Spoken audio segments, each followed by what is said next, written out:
of an outstanding season were awakened abruptly this fall.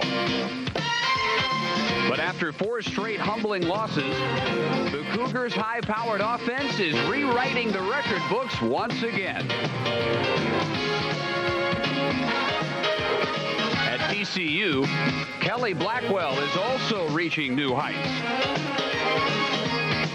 And he has a chance to become the most prolific pass-catching tight end in NCAA history. Today, it's Houston and TCU on Raycom.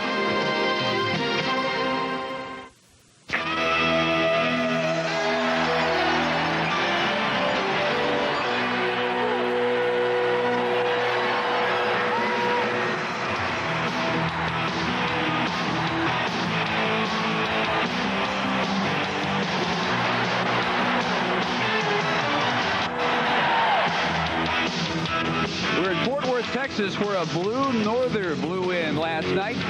And very cold, windy Amon Carter Stadium, the site today for the Houston Cougars and the TCU Horned Frogs. And we welcome you to Amon Carter Stadium. Dave Barnett along with Dave Rowe. One thing we're fairly certain of today, because of the conditions and some other factors, we are unlikely to see the statistical show we saw between these two last year. Absolutely, Dave. Last year was it was an unbelievable game. The combined yardage, 1,563 yards between both teams. And look at that, 12 scoring drives, and they took all less than 1 minute and 39 seconds. Houston won at 56-35. Another thing that's different today, besides the fact that we're not indoors, is the condition of the quarterbacks. David Klingler for Houston bothered all week with the flu. They're not sure whether he'll start today. Well, I saw David Klingler last night, Dave, in the hotel, and he had a coat on in the hotel, and he did not look like he was feeling very well at all. And then for TCU, for the last couple of weeks, Matt Vogler has been bothered by a very painful strained hip muscle. Well, if TCU is going to have a chance, they have got to have Matt Vogler in there throwing. They need that arm. When they don't have him in there, they cannot move the football.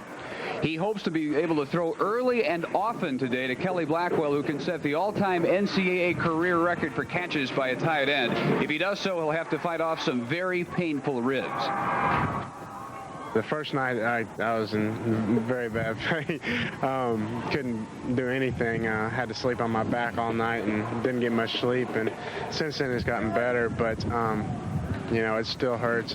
My ribs are now sticking out, and I look like the Pillsbury Doughboy out on the field. I got so many pads on, but it's something that you have to play with. I mean, the game's more important than, you know, one little injury stopping you, so you just have to suck it up and go. Well, he's done that all year. Regardless of what happens today, I think in a few years, the seniors on this team, like Blackwell and Vogler, will look back and say, how did we finish with a winning record playing 5 different quarterbacks? Well, I think that's the most amazing thing about Jim Wacker and his staff, is that they have put together this winning season using 5 different quarterbacks.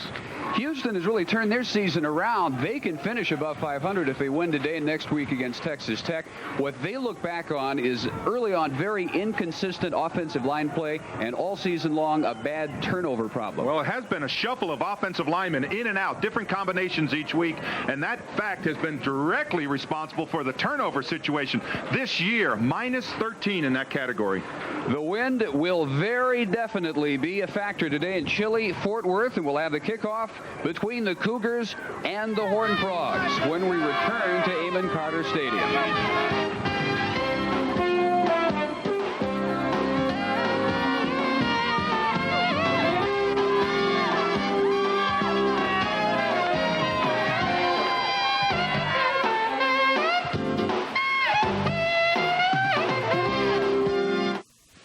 Well, most folks who have made their way to Amon Carter Stadium today have, you get the idea, stayed in their cars as long as they possibly could. Late arriving crowd still coming in. Look at the wind whipping in from the north. Blue norther blew in last night.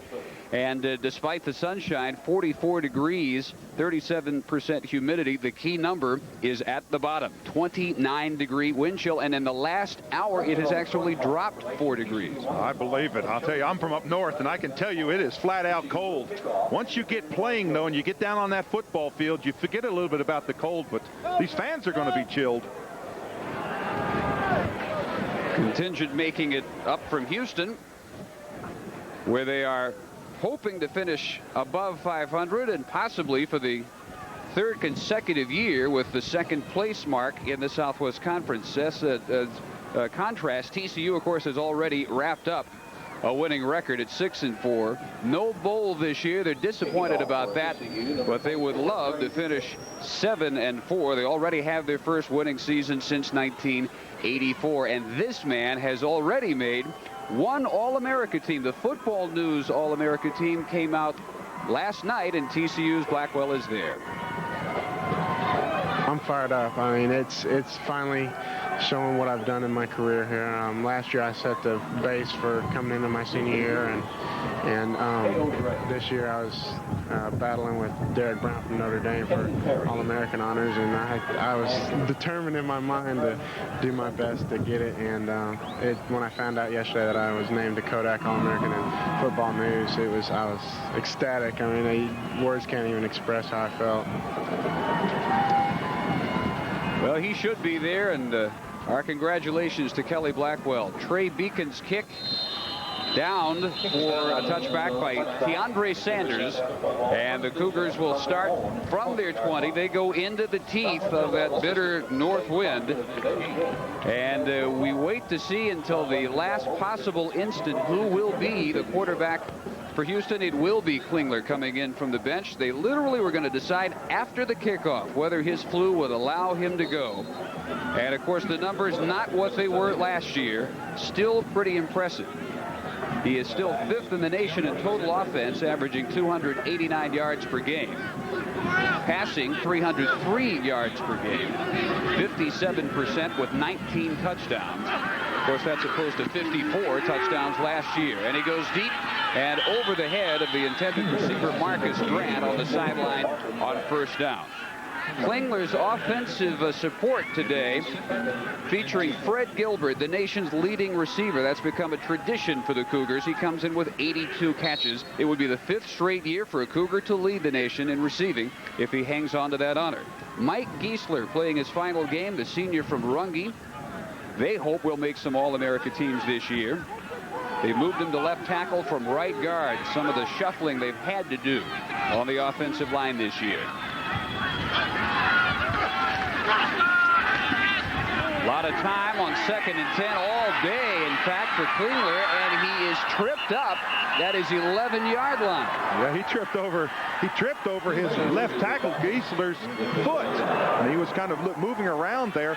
Watch the left foot of 67 in the right of your screen. You're going to see him just trip back and step on Klingler's toe right there, and you see Klingler go down. For Houston. Well, somebody will get credit for that tackle without having to work real hard for TCU. Up front today, the final game in just an amazing career for senior Roosevelt Collins. Anthony Hickman in the secondary, junior. He'll be back next year from Aldine. And Klingler on the scramble on 3rd down, has an alley but has to step out of bounds. Brad Smith chased him out, and it'll be 4th down. Dave, TCU does exactly what they want. They hold Houston deep in their own territory. They should, with this wind that the punter is going to kick into, they should get great field position. Charles Langston is the 5th leading punter in the nation. 2nd in the conference behind Mark Bounds of Texas Tech and Anthony Hickman, who for the first time ever as the return man for TCU fumbled a punt at Texas last week. Not bad at all into the wind, and a fair catch at the 44. 30 yards, really a pretty good effort by Charles Langston. He'll turn around with the wind, and he'll hit some 60 and 70 yarders today, probably. Well, Matt Vogler, in his final game for TCU, sprained hip and all. You see his numbers for the year: 51%, 2 touchdowns, and 6 interceptions for the transfer from Auburn out of Tampa, Florida. And the triple shoot for TCU with Michael Jackson in motion and making the catch at the 48-yard line. Jackson, the junior from Corpus Christi Miller. brings in his 4th grab of the year. Offense for TCU with Modkins, the lone setback in most of their sets. And as we said, Blackwell closes out his All-American career today at tight end. Up front, John Marsh, likewise, his final game, senior from Santa Fe, Texas, their highest rated offensive lineman all year. Derek Cullors checks in for Modkins as Vogler delivers the screen to Blackwell. There's his first catch. He will need 8 more to become college football's all-time tight end pass catcher. Well, let me tell you how tough he was. He just took a shot right up in the chest and bounced right back up from it. NCNB starting defensive lineup for Houston will look this way. Up front, Sam Fa'aita from Pacifica, California, former junior college All-American, anchors the front. Ryan McQuarrie, leading tackler for Houston, 81 tackles on the year. In the secondary, John W. Brown, sophomore from Amarillo, probably their best coverage man. On 3rd and 9, Vogler on target. And the first down grab brought in by Shipley. Boy, what a difference Vogler makes in there. He got stuck as he threw the ball. Watch, you're going to see he gets knocked down. Bam, in the back of your picture. Nice concentration by Shipley. Get those hands underneath that ball and bring it in. Here's the stick on Vogler. Watch this, the tail end of it. Bam, he gets knocked down. Alan Aldridge it was delivering that blow, but a hair late in its first down. A hair early movement by the Houston line. Modkins stopped at the 45 of Houston. Well, that's the difference between a veteran quarterback and a quarterback that's just getting his first start. Vogler came up there and he's trying to keep Houston's charge off, just kind of off sync. So he comes up there, changes that snap count and draws them off sides. Gets a free 5 yards plus a play that could possibly have broken. We have offside on the defense. We'll replay first down. Rogers Redding from Denton, Texas, our referee today. Physics professor at North Texas University. And it'll be 1st and 5. Toby Morey and Jackson go wide left. Angel Alvarez is wide right. And it's Cullors, the freshman from Lake Highlands and Richardson. First down yardage near the Houston 25. Let's check our Southwest Airlines team must for TCU. Well, first of all, start and finish with Vogler. With Matt Vogler, they have a chance to move the ball and score. The way you limit Houston's scoring is to keep the football away from their offense. And the last one, that doesn't have any difference with winning and losing. Kelly Blackwell needs 9 catches to break the record, and this is just something he deserves. That was coming in. He's got 1 catch, of course, so the count is at 8 that he needs to pass Gordon Hudson of Brigham Young. On the draw play, Modkins got a good block and will be to the 22. Pickup of about 4 on first down for the junior from Marlin.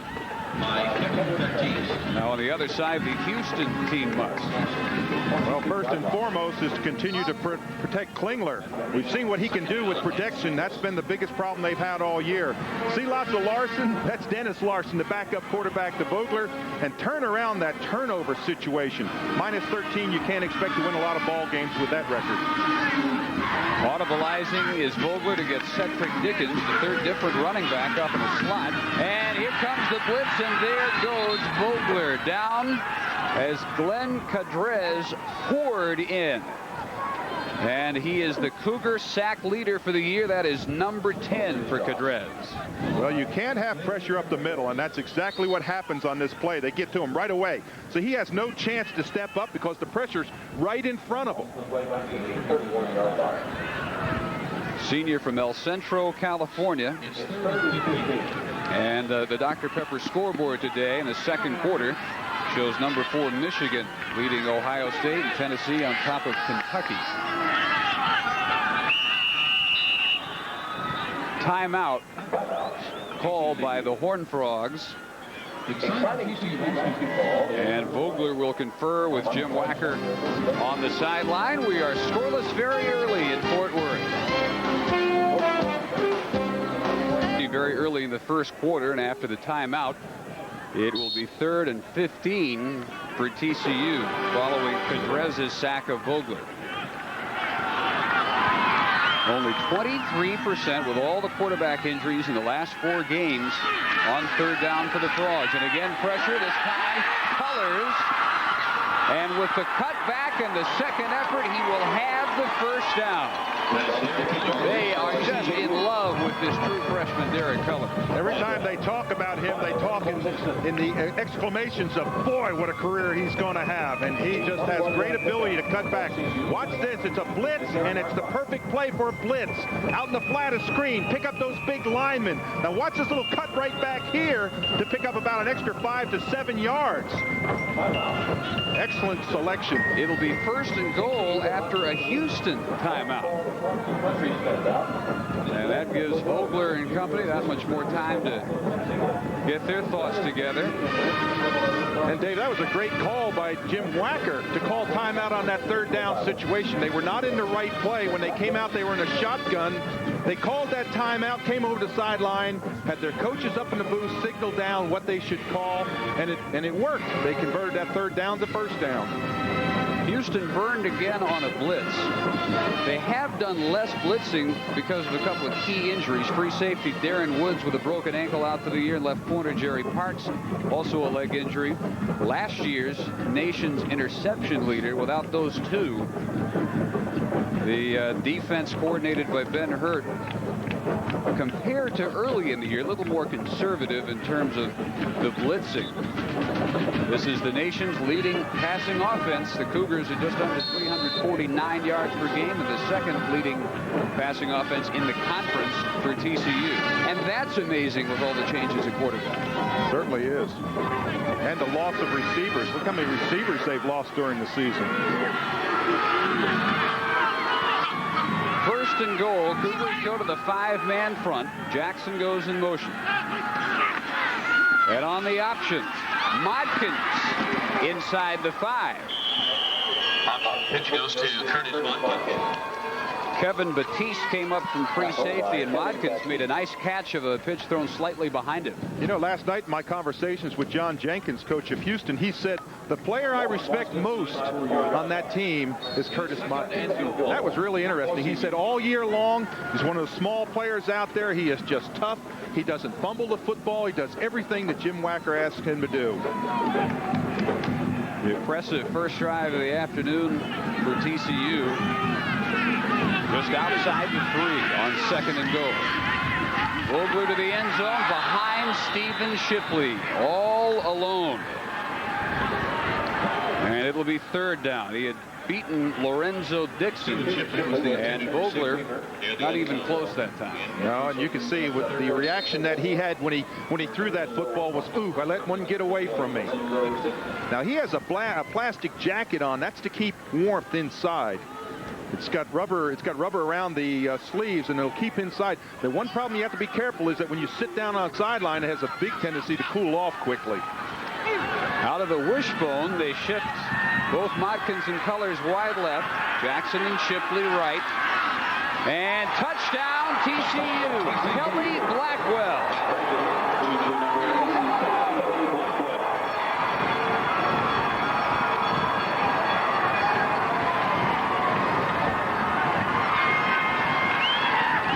That's 6 for TCU. That's 2 of the 9 Kelly Blackwell needed today. Well, it has to be exciting for Jim Wacker to see his offense move, especially after last week.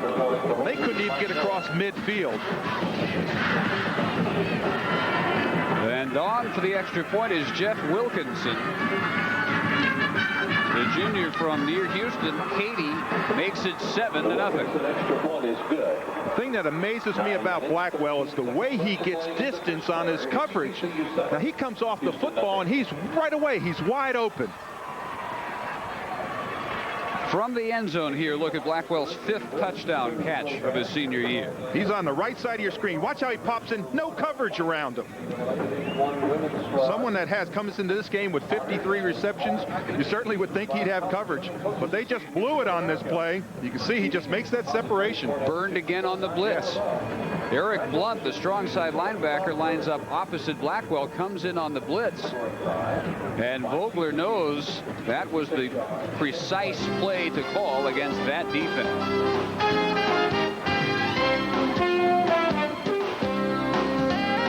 They march right down the field. The first time they get their hands on the ball this week, and TCU up 7-0. Senior from Fort Worth, Richland. And those ribs don't feel bad at all. No. I can promise you those ribs are feeling a lot better. Beacon with the huge win will again kick. The middle man in that receiving trio is Kenny Perry.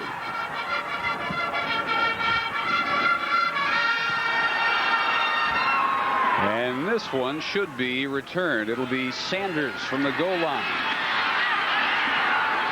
And he will not reach the 17-yard line. A fired-up Horned Frog Sanders with the return. Stop by number 94. After a 10-play, 56-yard scoring drive.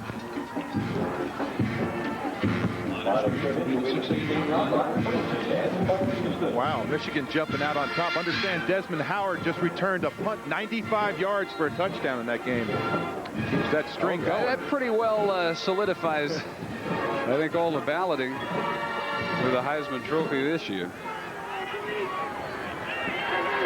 Coming into the year, odds-on favorite, no doubt, David Klingler.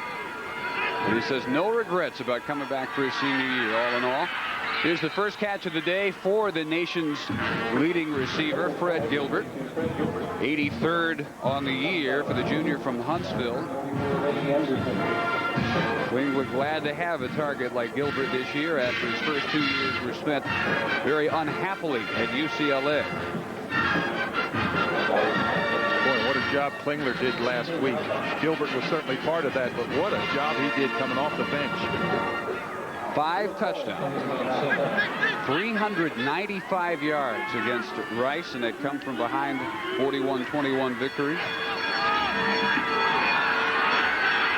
Pressure comes, and Klingler sacked at the 9-yard line by Alex Molina. The senior defensive tackle from Delray, Florida, his second sack of the year. Well, this is just a moving pocket. What he's going to do is he's going to sprint strong side and set up behind a tackle. He's looking downfield. Molina just keeps on bursting through there and takes him down. Good coverage here from the secondary. This is a view of what you're looking at in the secondary coverage. Houston gets so many people in the open. So you've got to usually have to use 7 people to cover back there. 3 receivers right this time as Klingler rolls and goes deep for Marcus Grant, way out of bounds. And a struggling start for David Klingler today. It really throws you off, Dave, when you can't practice during the week. And Klingler's had at best, a sporadic week of practice with flu, and he had that rib injury earlier, and so he's got to warm up a little bit. Hickman expecting to receive this punt in Houston territory at the 46. And you would think the Frogs would go all out for the block. Snap is fumbled by Langston, and TCU still scrambling for the loose ball. They recover in the end zone. And we wait for the signal. They will say that the ball was originally down at the Houston 2. So no touchdown, but first and goal. And the story all year right here. Oh, it certainly is. You could tell right away that TCU was going to come. They've got a great advantage with this win. At worst, they were going to get the punt at midfield. You can see 10 men up, and they just collapse the entire protection. He fumbles the snap. There's the ball going around. Regardless of who covers it, it's going to be TCU's ball. Angel Alvarez pulled it out of that pile, and then it went away from him. That didn't look like all that bad a snap. Well, the ball, when it's cold like this, and Houston is used to being in the dome, the ball gets a lot stiffer on the outside. It just looked like it just kind of slid through his hands. Out of the wishbone colors takes the pitch and might have reached the one. But strung out Houston defense pursuing well that time. And let's pause briefly for station identification. This is the Raycom Network. Angel Alvarez is given credit for the fumble recovery on the previous play. TCU has the ball, 2nd and goal from the 2. Frogs already leading 7-0 and looking at 2nd and goal, still from the 2. Under 7.5 minutes in the first quarter. This will be Modkins. And we await the signal. Frogs think he's in. He is. Touchdown. Curtis Modkins, a flag down. There is a flag way over near the near sideline, and it is against Houston. Touchdown, Frogs. Touchdown will stand. They lined up in the neutral zone on that play. But credit Modkins for making a great cut. He started to go outside and then came back inside and said, hey, I'm going to stay behind those big linemen up front.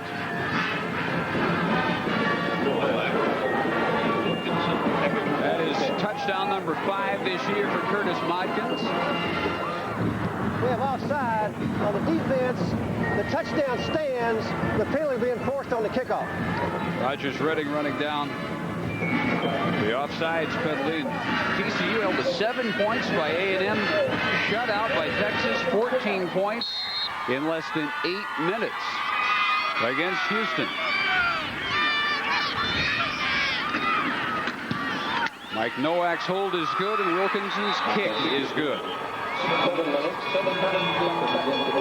Well, again, Dave, Modkins makes a nice cut here. He was going to go outside, and all of a sudden you see those quick feet, find those big linemen, and you just dive in for the score. Well, the early nod goes to the Horned Frogs at TCU with all day still to come back for Houston. Why it's so hard to come dressed properly. I'm warm, aren't you? I am, actually. I know you are. We have been talking all year about the Exxon Supreme team. Fans with the opportunity to vote for their All-Southwest Conference team this year, and we will be position by position revealing the results of that season-long balloting. As Trey Beacon, who's had a busy first quarter already, will again kick with that big win. I was expecting you to tell me I had a lot more to keep me warm than you did. I think that's more than evident. It does not need elaboration. This one disappears up the ramp, and that may go all the way to the locker room. Iowa State, the early lead in 30 below zero wind chill temperatures at Ames, Iowa.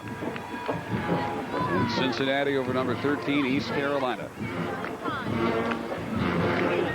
Well, if you are Houston, you're not all that worried about a 14-0 deficit because you have 7:17 still to go in the first quarter.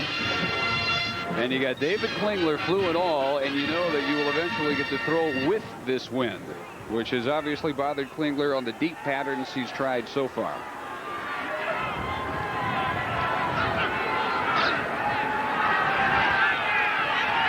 Again, the protection breaking down. He had all day, and finally the sack by Thomas Lewis, the junior defensive tackle from Beaumont. And this is just a secondary coverage sack. Watch the time he has to come out here. His receivers are downfield, but they're covered. He looks this way, he looks back that way. Now he starts to feel the pressure. He comes here and tries to set back up again, but that's just too long. Incomplete on second down, intended for Verlin Brown, inside receiver from Forest City, Arkansas. Klingler really off target here. Well, it kind of reminds me a little bit of the Miami game when he struggled so hard during that game, but he has great composure. That's probably his strongest attribute that he has learned this year, his composure when things are not going well. That's what he showed the NFL scouts, where he really didn't have a chance to show that in their success the last couple of years. First down grab here for Tracy Good. And that may get something underway for the Cougs. Good's 23rd grab of the year, as opposed to 67 catches as a sophomore last year. He's had a nagging ankle injury all season. And I can tell you, Dave, after that pass, I saw a little different bounce in David Klingler's walk. Over the middle, caught again, and at midfield, it'll be another first down. It's Fred Gilbert. You give this quarterback time, and he's going to find those wide receivers. There's Gilbert, just does a down and back inside. Make him plant. It's not that bad a coverage. It's just a very well-thrown ball. Tony Rand just a half step back. And Roosevelt Collins with about a two-step head start as Tiandre Sanders bounces off tacklers and is finally corralled inside the 20 by Greg Evans. Now we'll see whether Collins was drawn off. He was in the backfield as deep as Sanders when that play started. Yeah, it looked to me as if he just guessed the snap count, thinking it was going to come on one, and it did not. And that's the call. But hasn't Tiandre Sanders really picked up for this Houston team? We have offside on the defense. The penalty declined. First down. You can see now Collins will be way over on the left of your screen. But watch this, when he just puts his head down, Sanders just boom right there and just keeps those feet going. 32-yard run. He's an important part of this run and shoot, because you have to have a run threat. That's what Weatherspoon did so well in the past for Houston. Probably their biggest loss off that team from last year. Chuck Weatherspoon, the superback. On the shovel, Sanders inside the 5-yard line. A staple of the Houston run and shoot. Jenkins unveils it for the first time this afternoon. And Reggie Anderson prevented a touchdown. This is an interesting pass because it's an underhand pass. But watch the secondary drop off. As Klingler goes back here, you'll see the end isn't nowhere. They just flips it underneath. Now, if you're a secondary player, you have to quickly respond back into the ball. You have to close. But you don't close before a 10-yard gain. First and goal, Houston.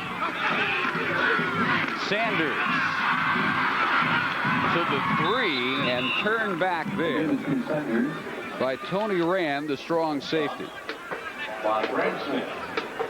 Boy, this doesn't even look like the same team their first two possessions. Well, they got a little bit of bounce. They completed a couple passes. Klingler has that confidence. He just keeps on plugging in there until things start going right. And you can see 7 plays, 76 yards on this drive.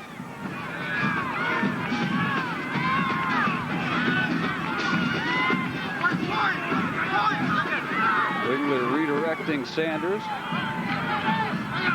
Probably again Collins offsides and whistles this time before the snap. Gonna guess like that, gotta guess right. That's exactly right.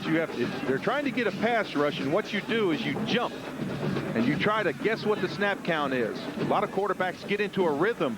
We saw that with Texas Tech earlier. They come out and go on that first sound. And that's what Collins has done the last couple times, is he's guessed when the ball is going to be snapped, and he's guessed wrong. Dead ball foul. Offside on the defense. Penalized half the distance to the goal. Still second down.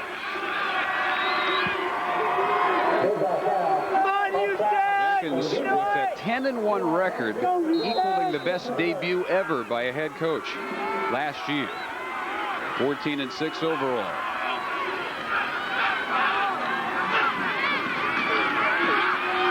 Klingler on the roll over the middle, in traffic and incomplete. A lot of purple bodies over there. Alex Molina, I think, was the man pressuring Klingler into that quick pass attempt. It'll be 3rd and goal.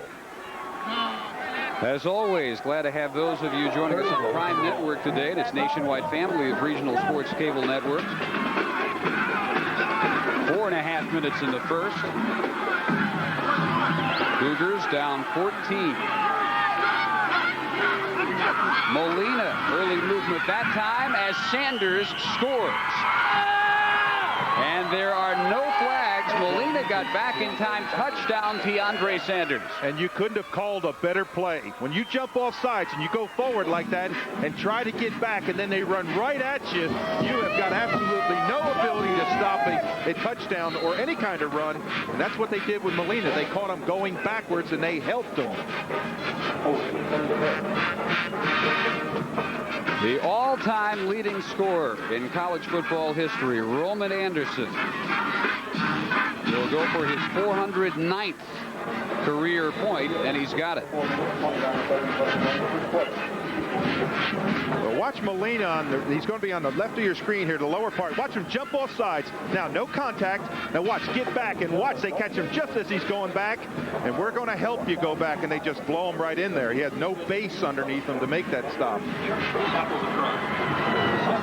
Well, as we said, the Exxon Supreme team, Southwest Conference voting by the fans, turned out this way this year. Bucky Richardson is the all-conference quarterback from A&M. Trevor Cobb, who may become the all-time single-season conference rushing leader, is at running back along with Robert Strait of Baylor. Kelly Blackwell is the tight end. Eric Henley of Rice. Rodney Blackshear of Texas Tech are the wideouts. And up front, Harrison from A&M, Biggers from Tech, Ellisor from A&M, and Turnpaw and Barron, both from Baylor. Defensively, Matt Sine is the nose guard. Dotson, Dronette, also up front. Linebackers, Padgett, Buckley, Williams, and Coria. And Gunn, Crooms, Dubisky, and Smith in the secondary. Dave, I understand 81,000 votes were cast in that. Well, he picked a pretty good team. Roman Anderson of Houston is the kicker. Mark Bounds is the punter. The coach of the year is voted by the fans, Fred Goldsmith of Rice, and the newcomer of the year. That's a pretty easy decision to go with Greg Hill of A&M. What a freshman year he's had. Well, interesting enough, he was a write-in candidate. Short kick, and Hickman tripped up at the 24-yard line. A little more spark from those wearing the red and white after that scoring drive capped by Sanders, and the TCU lead is cut in half. They are at halftime in Ann Arbor, Michigan, and Tennessee up its lead over Kentucky to 9 points. East Carolina back in front now of Cincinnati.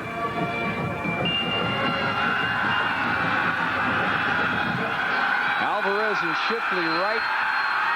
David Lewis left. Vogler sees the blitz, threatens it, and audibilizes, and gives to Modkins. Cut back, saw some room. He'll go to the 28. You can already see the difference, and not just in the accuracy of the passes by Vogler as opposed to Schultz last week, but the ability to recognize situations. Oh, yeah, that's the experience factor. You know, Eric Blunt has had quite a year, number 42. Watch him read this play. Slide along the line, stay square, fight across, and get in on the tackle. You can't play linebacker any better than that from the weak side. Led him in tackles last year. He's second to Ryan McCoy this year. Colors in motion.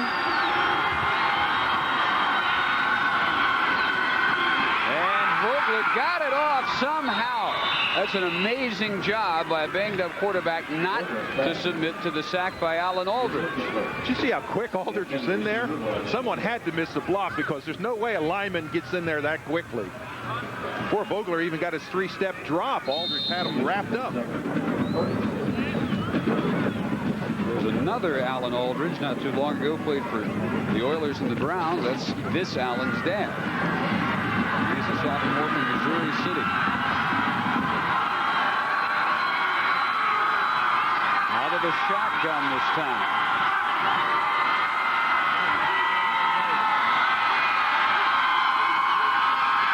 And much better protection. Vogler now having to scramble. And that'll be way over the head, but we'll get flags. Horned Frog coaches screaming about the hit way out of bounds against Michael Jackson, the intended receiver. And the officials over there assure Jim Wacker they did see it. Well, you know what's interesting about this flag? It certainly was a hit out of bounds, but you don't want to take away enthusiasm. It looked like Ryan McCoy came over there, was trying to make the play, and he didn't have any idea where the side. It wasn't like he hit him cheap and late. It is a hit out of bounds. You can see he's diving after the play. He does hit him, but that's just aggressive play. Does that mean I'm trying to back up defensive players? We have a dead ball, personal foul against the defense, automatic first down. Kevin Batiste also over there. Oh, the body is kind of hard to see who made most of that contact, but really a moot point because it was seen and it is a 15-yard markup. I think I see Vogler limping. If that's the way he walks normally, he's got a little limp in his walk. When he walked back to the huddle there, it looked like he just kind of was just favoring an ankle or something. The previous play where he was twisted by Aldridge would be a real good chance to re-injure that hip if, in fact, that's what happened. Flag down again. Here's Colors to the 43 and slung out of bounds at that point by John Brown, the left corner. And where that flag is thrown way on the side, and that's the referee's responsibility to look in at the lineup. Someone had to be in the neutral zone or jump off sides. Yep, someone has started off a little bit early. So they gave him 15. They'll take 5 back. It'll be first and 15. The real fans are out today. Formation on the offense. We'll replay first down. Now, what an illegal formation is that they did not have 7 men on the line of scrimmage. Or the wideouts or someone might have been in the backfield too far off the line. As always, we announce the Southwest Airlines Player of the Game at the conclusion of today's telecast. Draw play, Modkins. Didn't fool anybody, especially Bevel and Aldridge, the right side of the defensive line. They combine on the stop.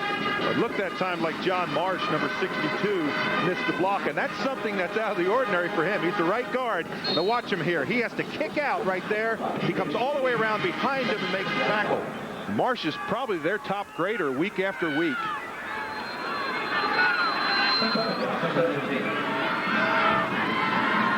They continue to substitute running backs by down, and it's Colors this time. They put him in motion, and Vogler will go over the middle. Catch is made at the 47-yard line by David Lewis. Junior from Baltimore, mainly a basketball player in high school, played for 3 state championship teams at legendary Dunbar High School in Baltimore. Nice protection here by this TCU line. Don't allow a lot of penetration. There's the pocket. He's able to stand back there, find his wide out. He throws in a lot of traffic, but he delivers a strike. Cedric Dickens checks in at running back. 3-man rotation now. Vogler chased.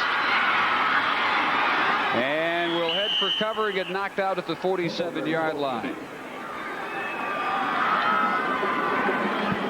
Bevel over there along with him. Well, I was going to say, if I had any idea that he had a hurt ankle, he didn't show it on that play as he scrambled outside of pressure.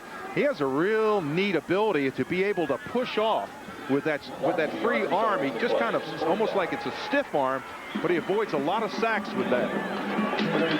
Well, the drive stalls, and Trey Beacon on to kick to Steve Harris.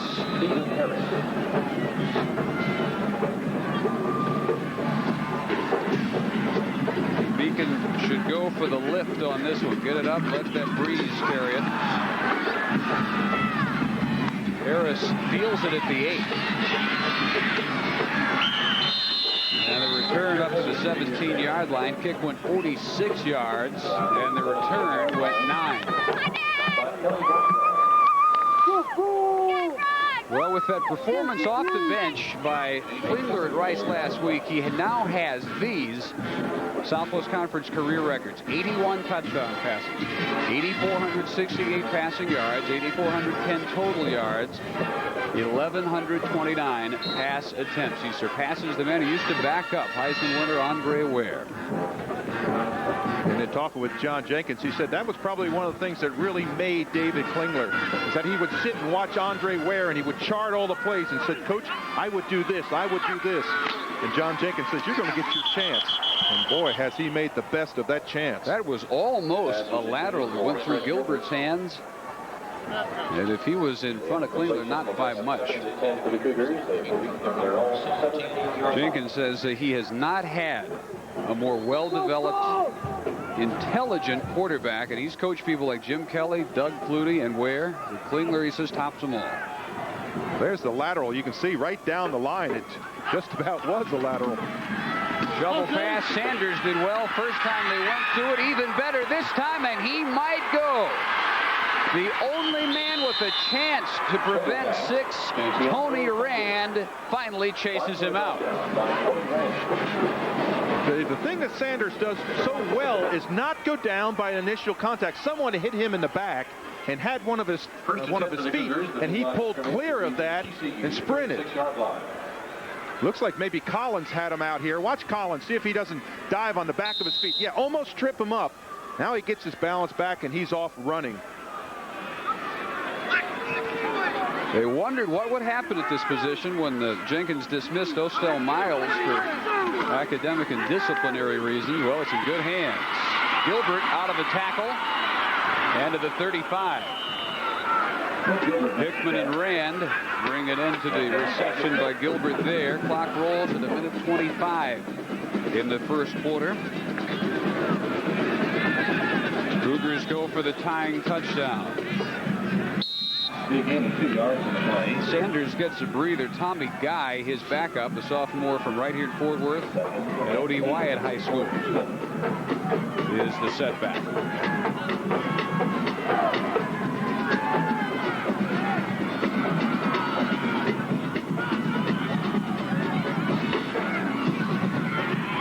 And the looping pass caught and dropped by Gilbert.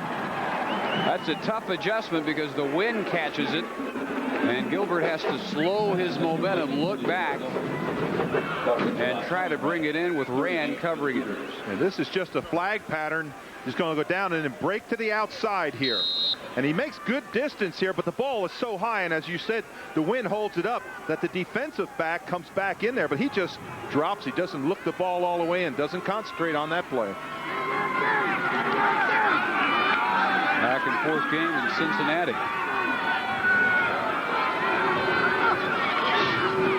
Third down, they go to Marcus Grant. He cuts inside, has the first down to the 23 where Reggie Anderson makes the ankle tackle.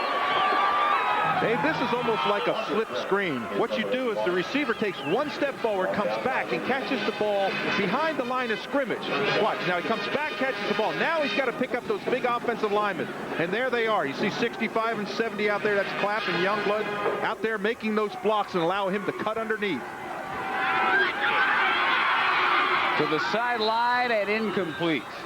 Tracy Good, the intended receiver. And 29 seconds until Houston will get the win behind him.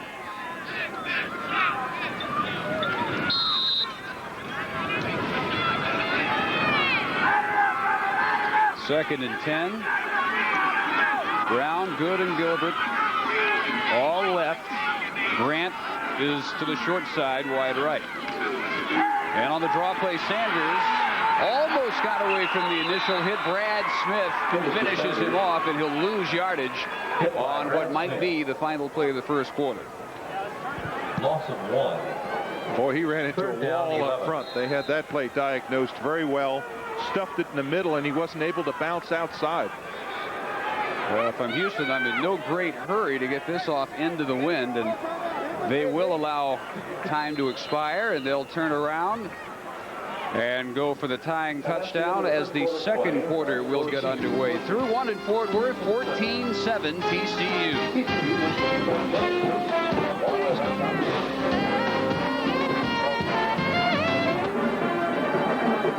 Dave Barnett, Dave Rowe back at Amon Carter Stadium in Fort Worth, where it's 14-7 for now. A very threatening Houston drive will continue as the second quarter opens. Cougars get the 20-25 mile an hour wind at their backs. And look at third down and 11.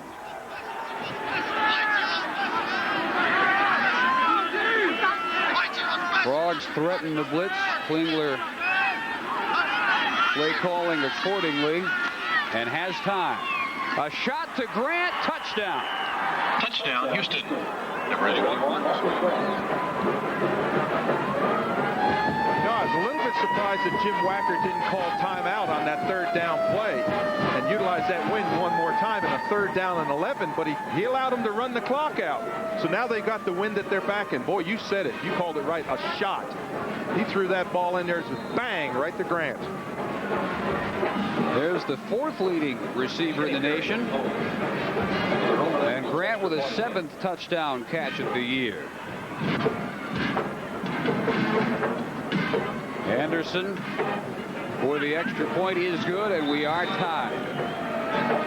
Grant, the junior from Dallas, Carter, the star on their state championship team, really catches a dart here from Klingler. Well, this is just a fly, just go straight out. With that wind at his back, and he just looks it right in. It looks like pitch and catch on that play. Again, that little short, strong side roll by Klingler, square up to the line, and boom, throw that ball in there. Perfectly thrown ball. He throws out with as much velocity as any other quarterback would, setting back, and a good 7-step drop off the back foot with classic motion. That time he's off balance, off the wrong foot, and it's like a Nolan Ryan fastball. Well, he snaps his body when he throws it, so he doesn't really need that drive forward with his feet. He has such a great abdominals and snaps and throws that ball. He gets a lot of chances to practice. And you're averaging, what, 50, 60 passes a game. Check the first quarter statistics.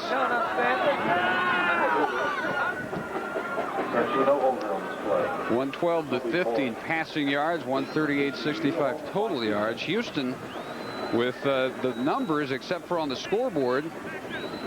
And on the first play of the second quarter, they take care of that. And Anderson will kick to Mike Houston and Toby Morey. Well, Dave, one of the signs of a good football team is when you don't panic and you're down 14 points. And there was no panic in Houston's approach.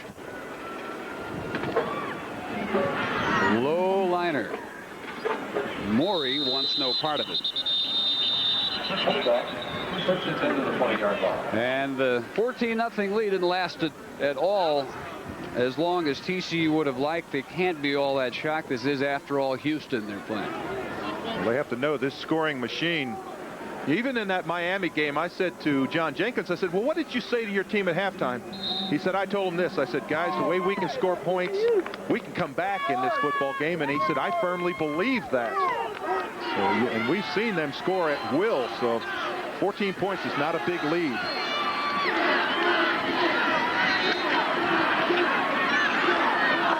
Vogler incomplete, intended for David Lewis. He's taken a few hits that might exacerbate that hip problem that he carried for the last couple of weeks. But whatever he takes, as long as he's standing on 2 legs, he is going to be out there today. Yeah, he's a lot better than the backup, who has no experience. They lost Aaron Schultz last week to a separation, and we saw their third-team quarterback warm up this week. There are colors to the 25. Yeah, they figured, what are the odds on even Schultz going down? He was the 4th different starter at quarterback. Sure enough, he first half with a separated shoulder, and that meant Dennis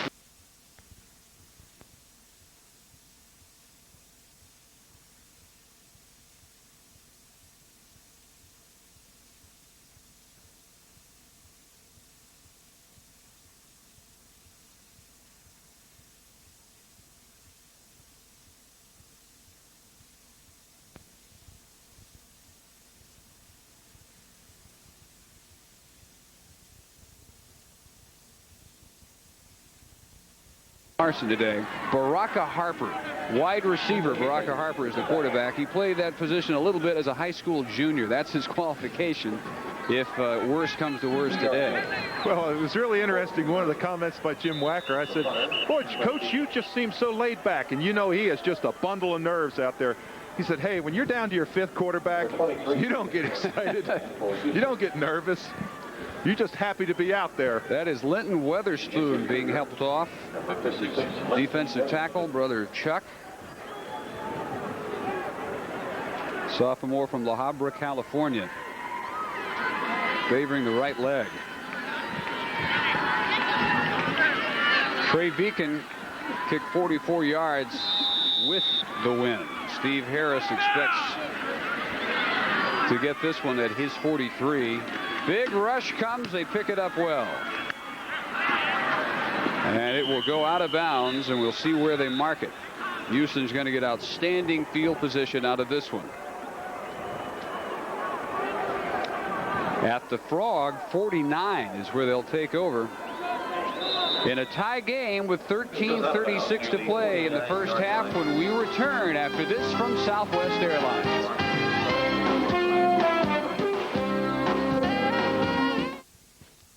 Straightforward. He's been the focal point of your offense for 6 or 7 years. It's devastation. Controversial. Week 1, how do you fire an offense coordinator after week 1? Unpredictable. How about Ray's shirt here? Well, you know, to each his own. Bill Parcells. Mike Francesa. Complete analysis and insights into each week's pro football matchups. Around the NFL. Every week on Prime Network. In tennis, you don't just play the opponent. You've got to play the ball. It's how you play the ball that determines whether your shot is in or out, whether the point is won or lost. Now, you can play the ball and win with this half-hour video by Tennis Magazine instruction editor Vic Braden. Free with a 1-year subscription. 12 issues of Tennis Magazine. Call 800-572-2600 for a full year of Tennis Magazine plus the free video. Just $13.77. Call 800-572-2600 now.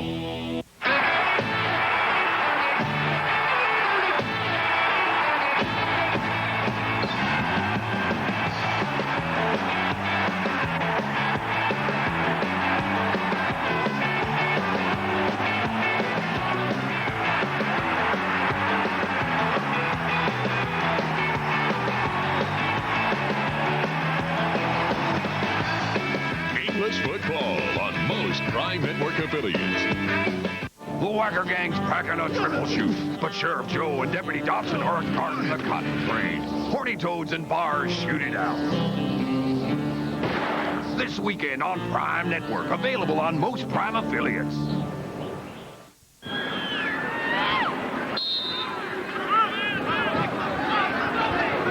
Cougars try to keep their offensive roll going. They take over just barely in TCU territory after just a 22-yard kick by Beacon.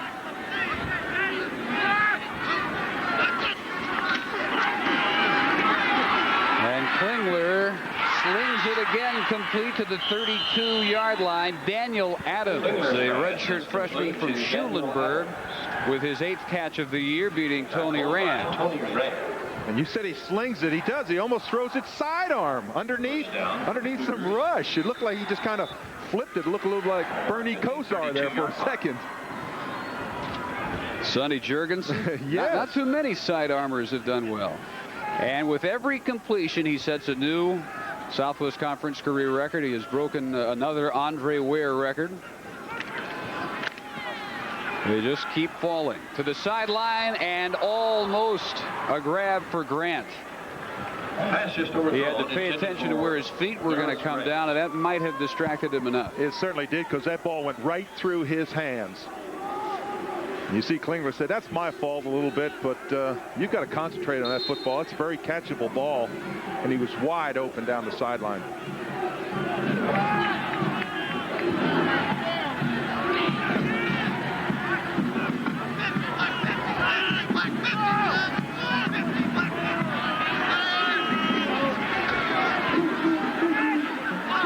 Listen in along with the Cougars to the play calling of Klingler. This time Grant holds on, and what a shot he took by Edward Gallivy. Pass is complete to Marcus Grant. This is the way you catch the football. You concentrate on catching the football. He knew he was going to get hit. The ball is just kind of floated out there.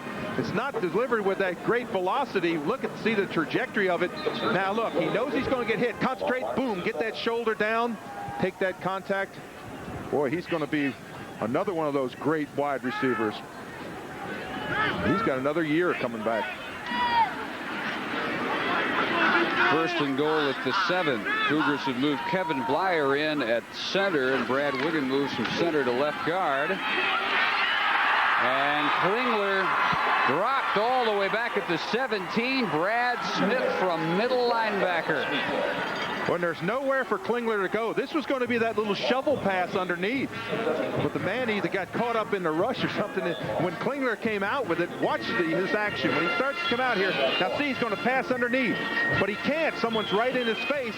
So he's got to just take the ball down with him. It's Brad Smith's second sack of the year. And you wonder if that center shuffle made it easier for Smith to pour right up the middle.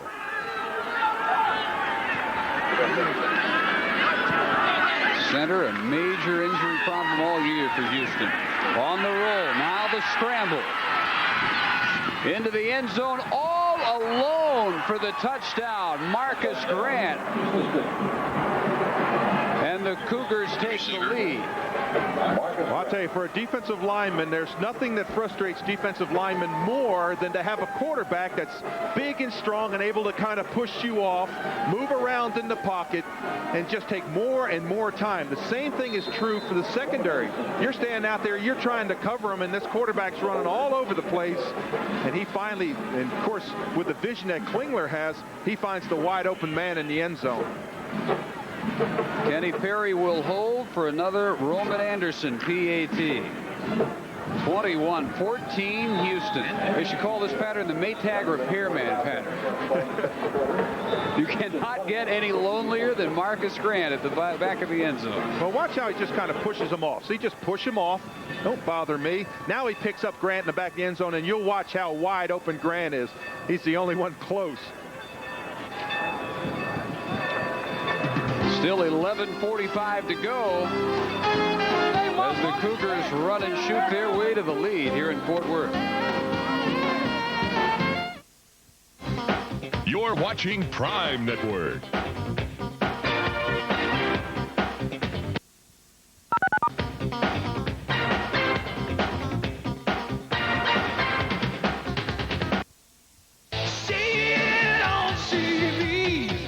Monday. Calling all kids. There's a bee on Nickelodeon, but not the kind that stings, the kind that sings and lends a helping wing. Be on the lookout for Maya the Bee. And there's more cartoon craziness on TBS. There's no place to have more fun than Tom and Jerry's Playhouse.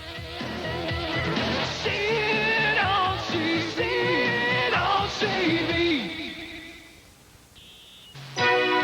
Matchup, game plans, and strategy. It's all right here. Prime Network presents today's Top 20. Every week on Prime Network. Available on most Prime affiliates. Well, this thing has really turned around, and a Marcus Grant fan awful happy about it. His mother has seen him score the last 2 Houston touchdowns. We said Marcus from Dallas Carter having a huge first half in this 21-point Houston run. Morey may turn this one into big yardage. Got away from Anderson, the kicker, and finally knocked out by Kenny Perry at the 31. Well, I bet he broke 6 or 7 tackles on that run. Morey with the great return. He had a 20-yard average kickoff return, and he keeps it intact here. Catches the ball very high. Now watch the number of people that he just kind of breaks through. There's one. Comes back out here. He's going to make another move back inside. There's another one. There's another one. Did a good job. So Vogler on first down, the give to Modkins. And Weatherspoon is okay. He's back in and combined along with Eric Blunt, the strong side linebacker, for the tackle. You know, it was 56-35 Houston last year.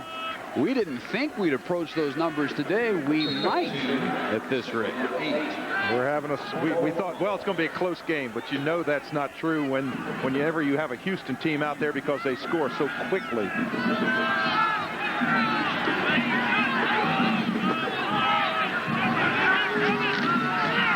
Colors on the draw play. Nice cutback. Great instincts for this true freshman in the first down.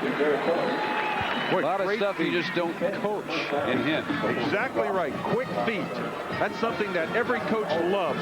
Watch how quickly he makes those cuts. Picks up his lineman nice. Cuts back underneath. There's going to be one cut back inside. Now watch this one right here. Spin. Get right back up. That's the makings of a great back. No wonder they're so excited about his future here. 4 two-touchdown games in his freshman year.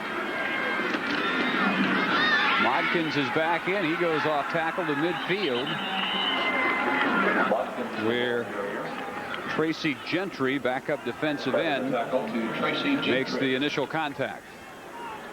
Well, Dave, one of the things that we felt that they had to do, well, there's a surprise Iowa State over Colorado. Colorado still with some Orange Bowl hopes.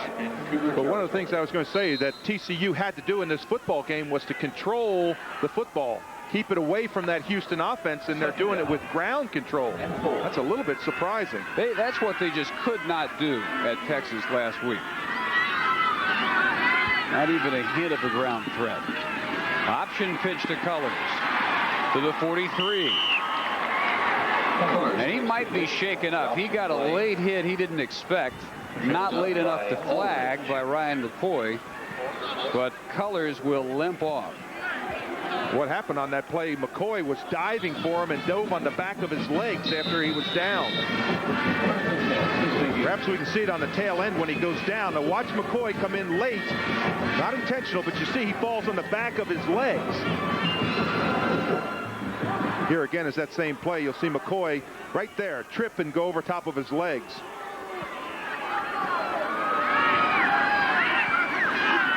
So back in is Modkins to the 40. Now this is one way you don't let the wind affect your passing game. You run the football.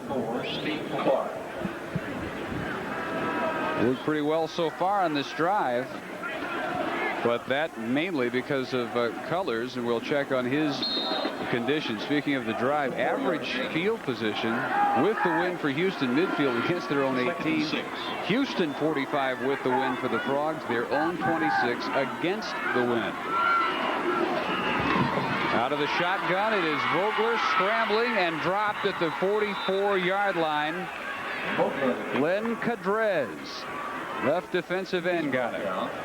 Well, anytime a defensive lineman wears number 40, you know he had to be a linebacker at some time. Cadrez has got that great speed down the line. He didn't let Vogler get outside of him. They were rolling along, top 3 in the nation unbeaten last year when he went down with an injury, and they were never the same defense after. Only loss at Texas, coinciding with that injury to Cadrez and some others. Vogler caught at the 36, Blackwell's 3rd grab of the day, but short of a first down. And the Frogs say, let's go for it, and you would expect them to definitely go for it into the win. On the career catch list, on up the ladder, 4th, passing Emmanuel Tolbert of SMU. And Dave, you can see the harness that Blackwell has on there. That's for the rib protection. He said he felt like the Pillsbury Doughboy when he was playing last week because he had so many rib pads on. On 4th and a short 2, Vogler almost intercepted by James Bevel. Boy, Bevel had the play of his day, probably the play of his year, right in his hands. Like a good defensive lineman, though, he knocked that ball down. Now, McCoy blitzes on this play, and that's really, you see him in the middle. Watch, they're going to come right up there, Blunt and McCoy, and they're going to get great pressure on him. Now, it's trying to throw back. Look at Bevel, right in my hands. Oh, Coach, I had it. Bad place. And on downs, Houston will take over, still leading 21-14, halfway mark, quarter number 2. You know what the worst thing about that play is for Bevel? When he gets and watches those films, everybody's going to razz him. Great hands. Way to look it in. Throw back to Gilbert out of one tackle, and then look at the pursuit by Roosevelt Collins. Collins coming from defensive end to stop any hopes Gilbert might have had of turning that into a big gainer. Tennessee upping its margin over Kentucky in the third.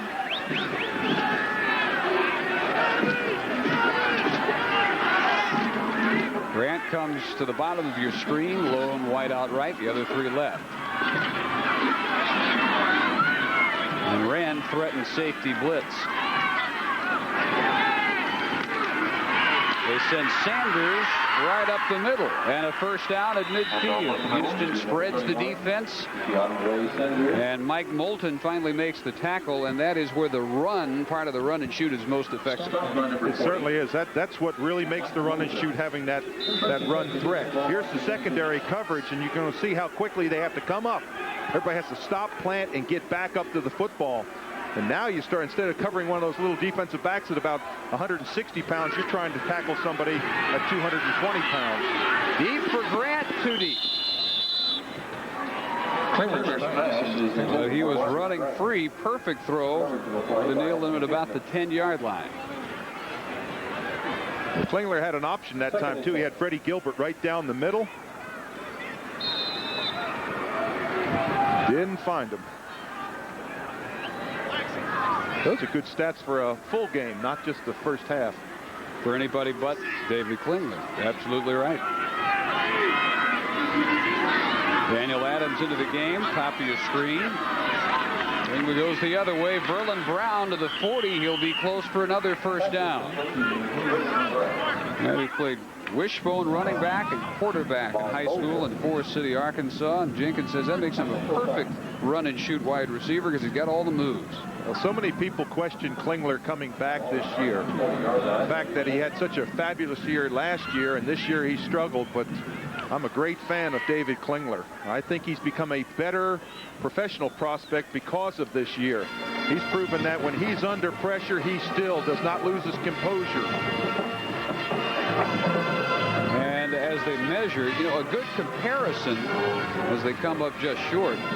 You look back at Vinny Testaverde, who never had to show what he would do behind a less than stellar offensive line and what he would do with a sack, a possibility on every play. And he comes into a situation in Tampa Bay where that is the case. And look what's happened to his career. Klingler now has an idea of what he can do. And more importantly, the NFL scouts have an idea of what he can do if he does indeed get drafted high enough to go to a team without much blocking. That's a real good possibility. Well, remember Troy Aikman. He learned that also his first year in. But Klingler never loses composure. What you do is you look at the quarterback's face when things are going bad, and you don't see an expression change on him. He just has complete control of his emotions.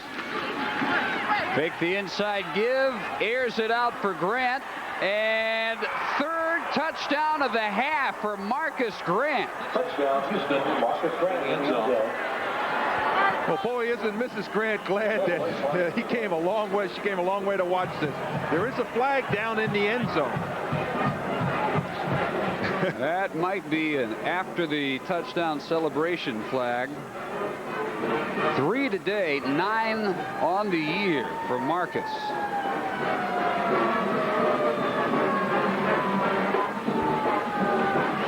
Touchdown, of course, standing. That's what it is. Well, people remember back to the Miami game and the last play of the game where he did a little uncalled for end zone dance. He says his sister especially got on him. We have a dead ball, unsportsmanlike conduct on the offense. The touchdown is good. The penalty would be enforced on the kickoff.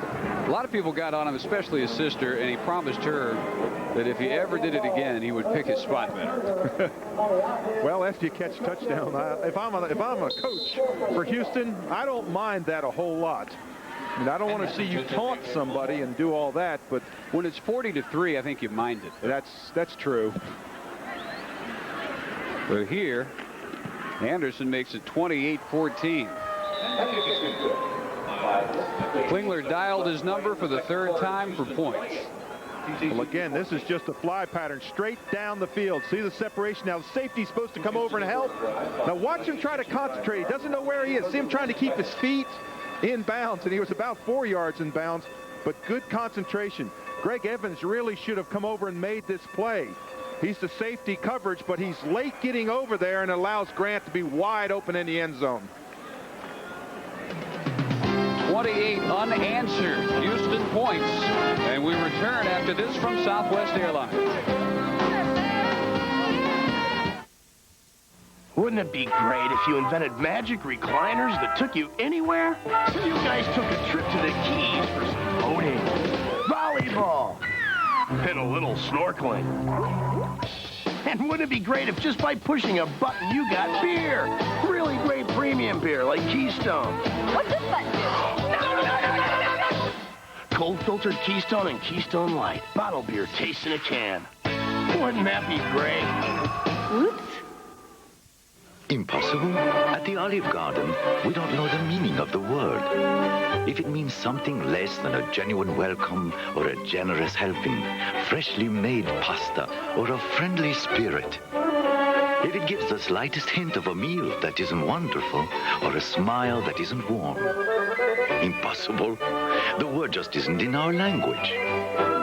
The Olive Garden Italian restaurant, where all the best of Italy is yours. Tire prices are going up. Everybody's raising prices, but not Tire Kingdom. We know times are tough, so we're holding the line and even lowering prices. We bought thousands of tires from all our suppliers to beat the price increase. And we're selling these tires at the absolute guaranteed lowest prices you expect from Tire Kingdom. But you've got to move fast. So if you need tires, hurry into Tire Kingdom now, because tire prices will never be lower.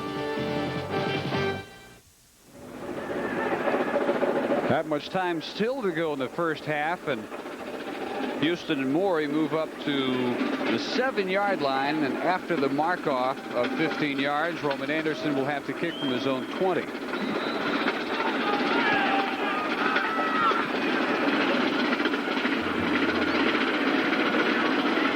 Brisket Howard holds it steady, and a great kick.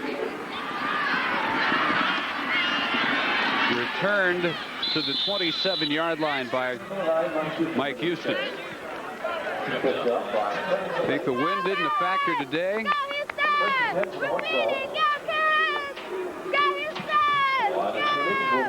Out of the 6 touchdowns that have been scored, 5 have been scored with the wind. You saw how quickly TCU took advantage of that wind in the first quarter, scoring both their touchdowns. Klingler's come back in the second period and taken advantage of it. Only one scored into the wind was the 1-yard run by Sanders. Modkins to the 30. A bit of a personality change as Michigan really running it up on Ohio State now. A little personality change for TCU. They normally would be throwing much more often than running, and today, as you said, in trying to shorten the game and keep the ball away from Klingler, relying much more heavily than we've seen him for a long time on the running game. Trying to keep the running backs fresh, alternating 3. On the rush, Bevel might have gotten a hand on that attempted screen by Vogel. Houston's 4th scoring drive of the day, covered 65 yards in 5 plays. 37. Didn't take long, minute and 31 seconds. Right before that, also less than 2 minutes. Looking more and more like last year. It certainly is. They need 7 on 3rd down. Vogler shotgun with time, and over the middle, and the nearest man was Kevin Batiste. Shipley, I guess, the intended receiver. He was on the sideline. He was 15 yards away from that one. Well, that ball certainly wasn't thrown with any type of authority. It just kind of floated off his hand. May have slipped out of his hand. Again, it's cold, and the grip on the football is a lot different for the quarterbacks when it's cold. Not the drive TCU needed. 3 and out, blocked. And the Beacon kick recovered at the 25-yard line. And Houston threatening to blow this one wide open. That is Carlos Leon, who along with Kenny Perry poured in on Trey Beacon. Well, the snap was high too, but Beacon just took too much time. You can't allow that many people to get in there. The snap was high. Perry, the man that got it. Leon, the man that recovers it.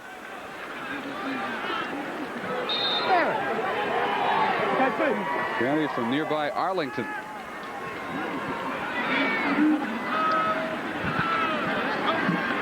So the Cougars will try to drive it 24.5 yards. And Klingler wants it all on this play over the head of Fred Gilbert. Flag down at the line of scrimmage. Second and 10. That's an interesting call. I think that was offsides, but I've never seen it with the palms out like that unless you're really cold. Well, this is why they have a microphone. Sometimes they need to explain. Well, we'll wait for it. We have a chop block against the offense, 15-yard penalty, still first down. Now, I thought the signal for a chop block was down in front of your knees. Now, chop block is you can't cut them down by the ankles, and that's what he did. The offensive lineman drops back and chops down at the legs. Let's watch and see if we see it. See 31 come into your picture there? That's a chop block right there. Sanders, the running back, against Royal West, the defensive tackle. In other words, one person kind of keeps his attention, and then in comes the running back in to chop him down. 4:55 in the half. First and 27. Major mark off. And the two number ones at the 20 vying for that one. Tony Rand almost had an interception. Tracy Good almost had a grab that could have gone all the way. Well, this is a triple wide out on the near side of the field here, down here. And all you do is one drops back, two run out in patterns, and you just try to make the defensive people mess up. Each one has a coverage. Nice recovery there by Rand on the play. He had Good all the way.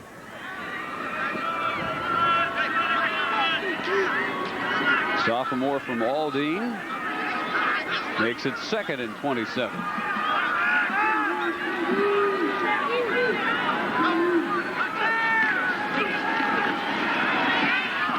Intended again for Gilbert. He ran a different pattern than the one Klingler called for. And it bounced right in front of Evans. We saw Colors a few moments ago limping off, and they have wrapped heavily that right ankle. And 27. And he did have an ankle injury earlier in the year, and that's the type of injury you get when someone falls on the back of your legs. You stretch that ankle out. Boy, East Carolina making a comeback. Boy, they've had a Cinderella season this year.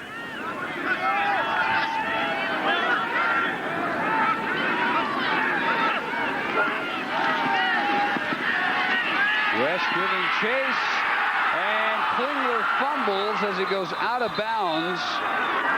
And it is still Houston ball, but Brad Wallace came up from behind David Klingler to cause that fumble.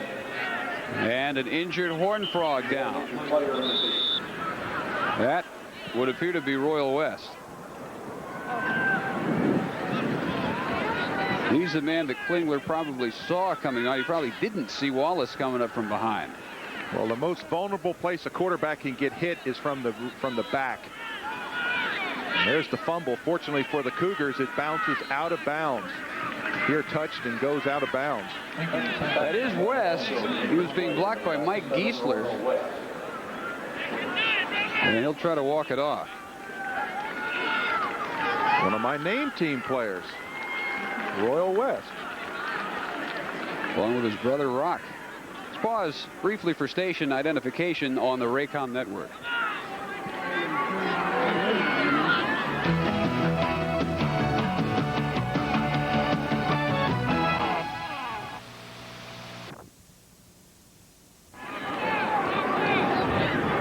28-14 Houston from Amon Carter Stadium in Fort Worth on the campus at TCU. 4:36 to go in the half. And the long walk continues toward the Frog sideline for Royal West.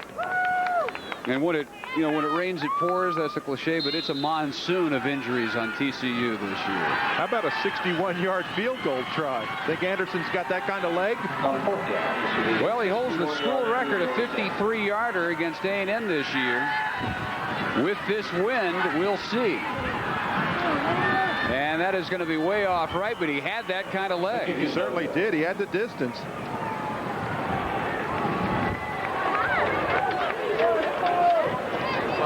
Boy, that was an important series for the Horned Frogs, because if they give up a touchdown there, then they're fighting an uphill battle.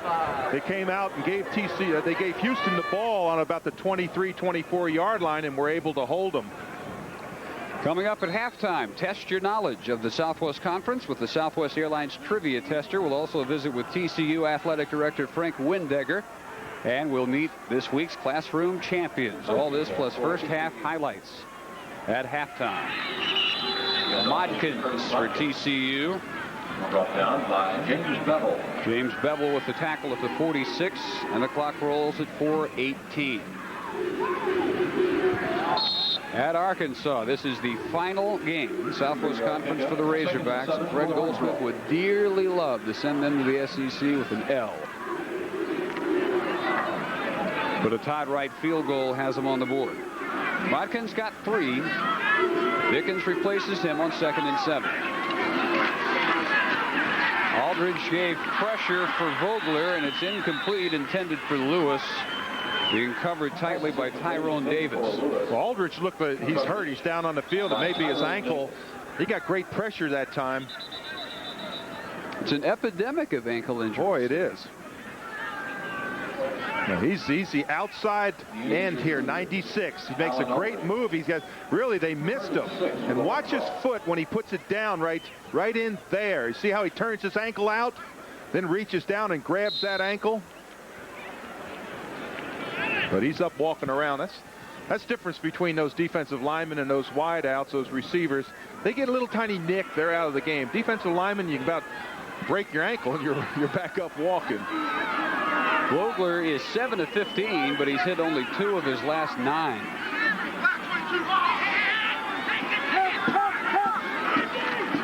Blitz comes on 3rd down. Catch is made. He'll be close for the first down. It's Angel Alvarez, true freshman from Mission.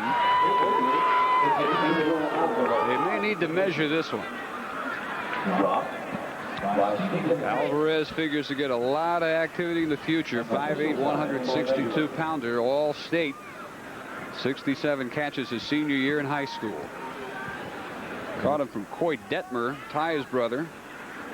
For Sonny Detmer, Ty's father, the coach down at Mission.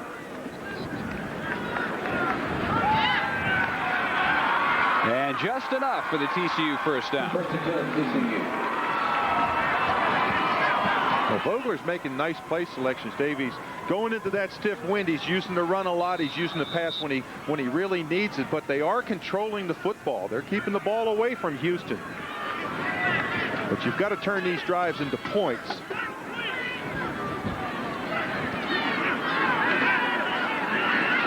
Little swing pass. Blackwell might take this one in. The only Cougar with a chance knocked him out, and it was John W. Brown. But Blackwell continues a big first half, rib pads and pain and all.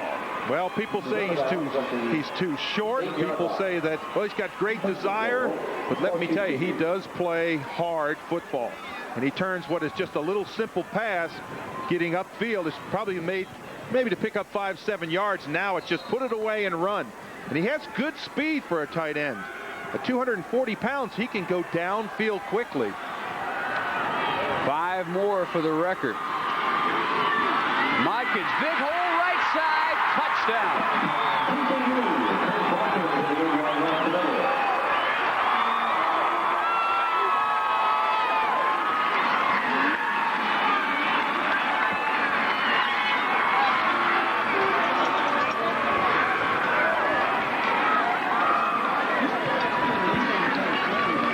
It feels a lot warmer all of a sudden on that side. Modkins has his second touchdown of the day, his 6th of the year, and the Frogs are a Wilkinson extra point away from being back within 7. And what a different Jim Wacker on the sidelines. Last week he stood there with his arms folded all week and suffered along with his team. This week he's back to his old style, jumping around, patting players on the back, grabbing them, encouraging them, shaking them, yelling at them. He's back. Modkins is justifying all that praise John Jenkins gave him. Having a big first half. Boy, what a block there by John Marsh, 62. He's just driven his man all the way into the back, all the way into the defensive secondary. 12 carries, 43 yards, 2 scores for Curtis Modkins. Well, it's not the defensive struggle that we anticipated. I don't think anybody anticipated a defensive struggle.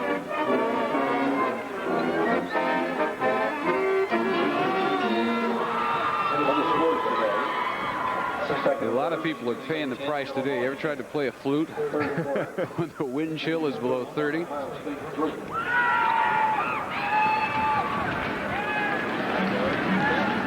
TCU should have turned this bench situation around and given themselves the sunlight today. They're over there shivering in the shadows on the near sideline.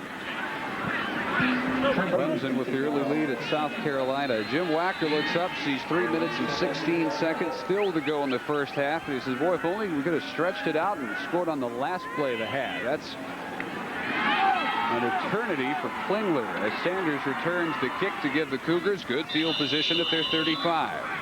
Well, that is an eternity when you stop and look. As you said, their last 2 drives have been in about the minute-and-a-half range. With this wind at your back and Klingler's arm, the speed he's got going downfield, that is a long time. Well, this one only took a minute 15 for TCU to go 5 plays and 57 yards. Blackwell with the big play to set him up 1st and goal. You see the hand warmer that Klingler has around his waist? You just stick your hands in that. Keeps them warm, keeps those fingers warm so you can feel that football.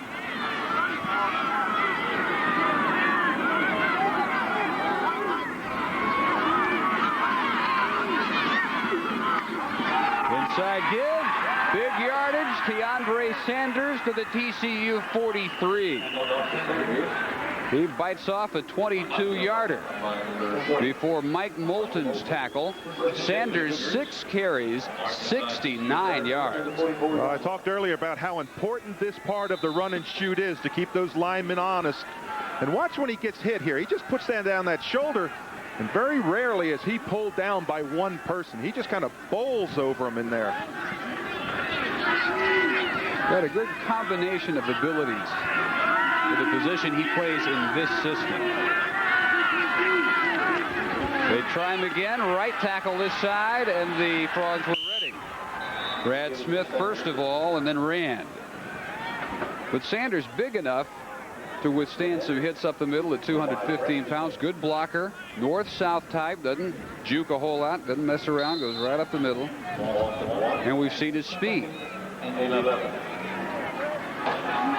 They wondered what would happen when Ostel Miles was dismissed from the team. What's happened is Sanders has claimed this position for his own, and he's got 2 more years.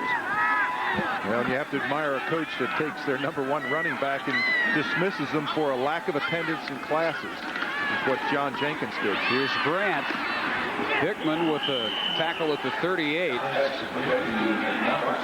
And if he doesn't make it, Grant has another touchdown, and David Klingler holding the left wrist.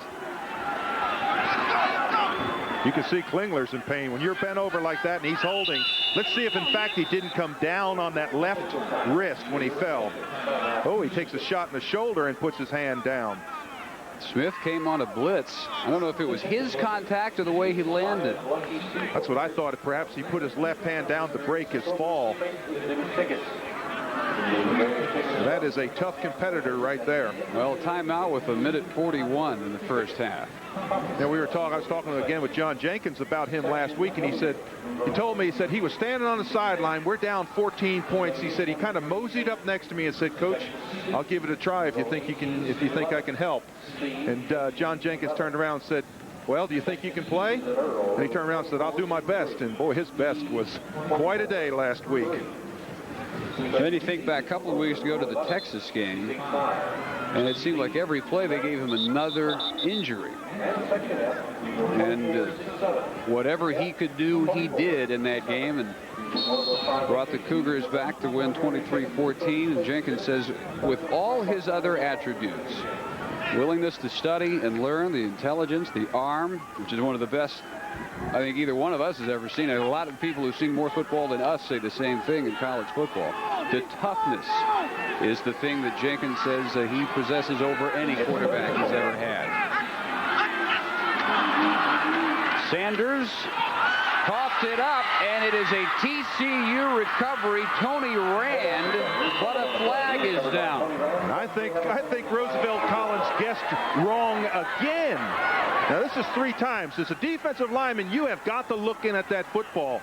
You can guess once or twice, and your coach won't get upset. But what a huge turn this will be, because Collins was obviously offsides. If he's not pulled offsides, this is a big turnaround for TCU. Instead of them having the football and stopping the drive, they're going to give it back to Houston. That was Tunji Bolden putting up the big argument, number 91. Well, let's look at the top of your screen here. It's way up at the top, and maybe it is Bolden. You see him start off right there? I thought it was Collins' position. May, in fact, have been Bolden, but it was the outside man. Yeah, definitely wasn't Bolden. He's the left end. Collins, you saw the right end. It was Collins from his spot. Well, and in a 7-point game, with 1:32 to go, if TCU gets that back, that's time to maybe tie it up at halftime. Certainly is. The way they moved the football on the ground. Now they're going to give the football back to Houston, give them 3 more shots, give them 5 free yards. The big question now is whether it's a first down or not. It was 3rd down and just about 5 yards. So this could, in fact, give them a first down. On that we have far offside on the defense. The penalty is enough for a first down. First down. On the far sideline, they measured to determine it is enough for the first down. And the Cougars will go from the Frog 33, and the clock rolls inside 90 seconds. Sanders gets a breather. Tommy Guy is the super back. Come on, defense! Come on, defense! Baby!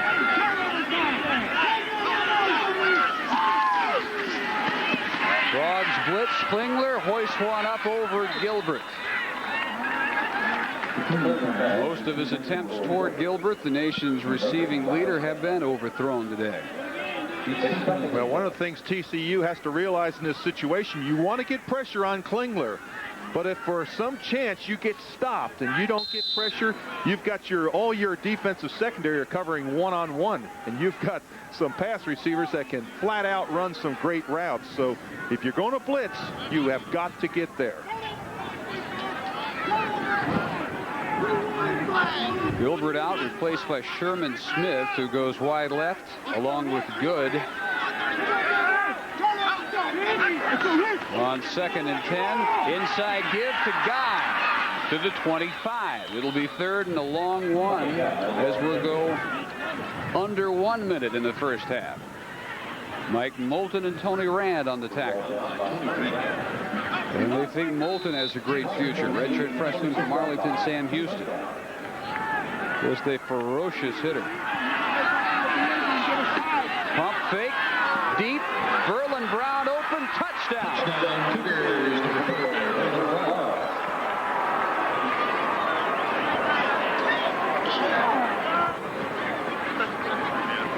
His 4th of the year, the pump fake made the play go. Well, if you ever saw coordination between a quarterback And his wide receiver, that's the greatest example of it right there. When he saw Brown was open on the inside, that the coverage was the outside, it almost looked like in his fake pump, he said, hey, turn around and come inside. He did. He threw the ball up to him, and Brown comes down with the touchdown. But you see the result of that simple little offsides penalty. It was 3rd down and 5. They had recovered the football. They had stopped the drive. They give it back to him, and you see the result, 7 points. Well, again, now watch Klingler here. It's almost as if he says, hey, come on back inside. He throws the ball inside where the coverage is not. You see Brown come back inside. Great adjustment there. Again, here's the pattern. Go downfield. Now they're trying to do a lot of single coverage here. Give off and try to recover back with a corner. That's Hickman trying to come from a corner spot back over to pick up for the safety. That's awfully hard to do. That might have just been a 14-point swing, assuming that TCU could have driven down and tied the score, and instead Wacker right back down by 14 after leading by 14. Well, a great coach I had, a fellow named John Madden, used to always say that every football game is decided by 5 or 6 plays. That is one of them right there. That little simple offside seems like a simple enough 5-yard penalty, and it turns into, as you say, possibly a 14-point swing. Still 39 seconds. Roman Anderson adding to his NCAA scoring record up to 413 points with his 5 PATs this half. Houston and Morey deep. This will be Morey at the goal line. Does not get far. The 14 with a flag down from way over on the near sideline. The side judge spotting an infraction. I thought that was a face mask. That's what it looked like to me. It looked like the hand went up into the face mask.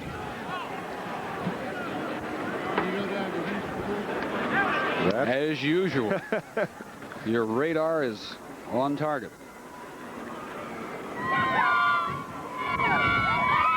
Oh, and that's the big one. 15 yards. We have a personal foul, grasping the face mask on the kicking team. 15-yard penalty, 1st down. It's Thomas Lewis being helped off.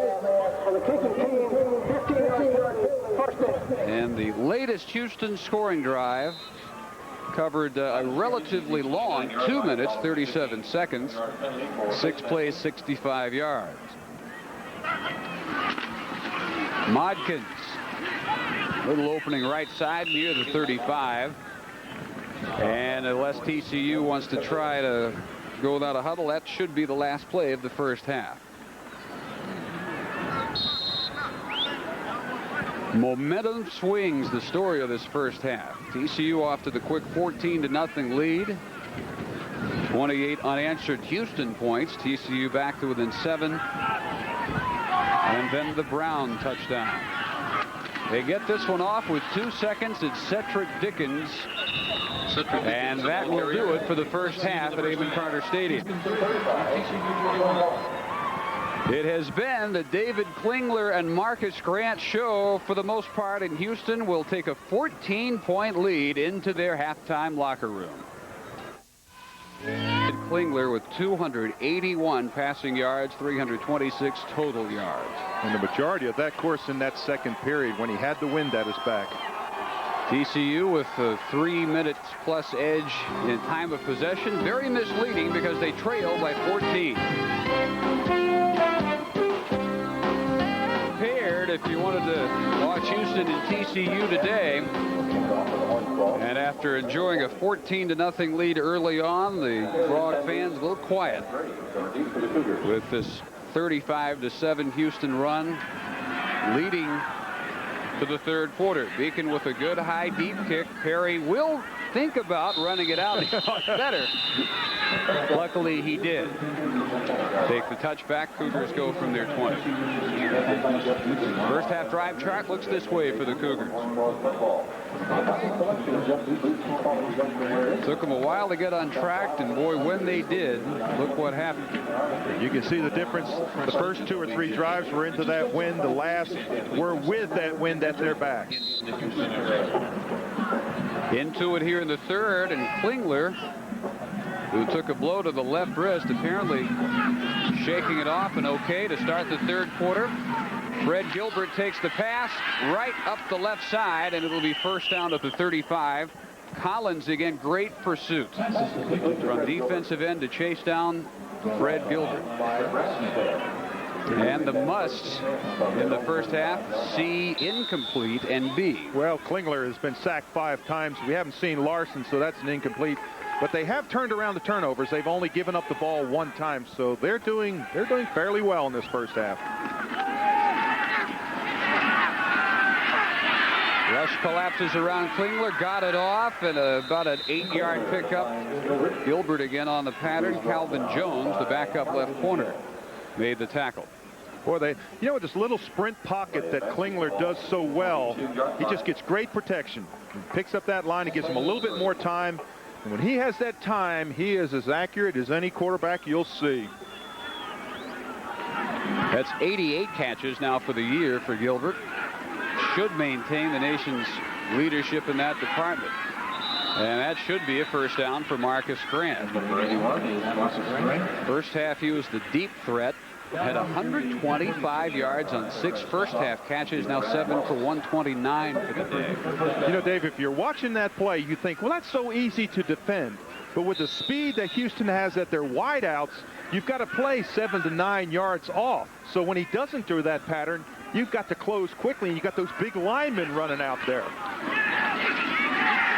Pressure came, and Klingler just to get away from the sack, and again he's holding the left hand. Well, he was. You can see again he holds that hand. He's had a hard time with that left. Looks as if it's his left wrist. Watch the pressure here. That's Brad Smith, 51. They come right up the middle on him. There's 44. That's Reggie Anderson. They get excellent pressure.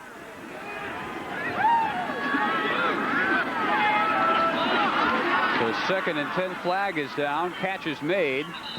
Grant knocked out of bounds by Hickman. A yard shy of the first down. We'll check the flag. Oh, I don't even have to check it. I'll bet you it's Roosevelt Collins again offsides. I cannot believe that. Now, I know how great a football player he is, but you have got to look at the football. You just cannot guess, because he's cost his team at least twice in this game, first down yardage and that 1 touchdown drive. You've got to look at that football when he jumps offside from his end spot again. He projects as an NFL. We have offside on the defense, 5-yard penalty, replay 2nd down. Projects as an NFL outside linebacker, and you think back, most of the linebackers who are in the pros from TCU also played the stand-up defensive end in college, and good look at the incorrect guess by Collins. He figures to go by most indications top 2 rounds.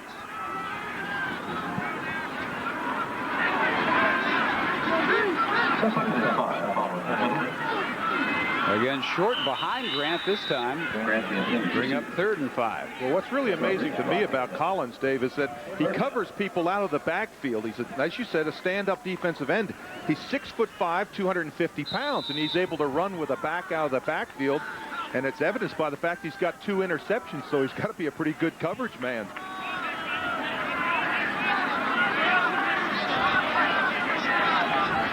Sanders up in the slot on 3rd down.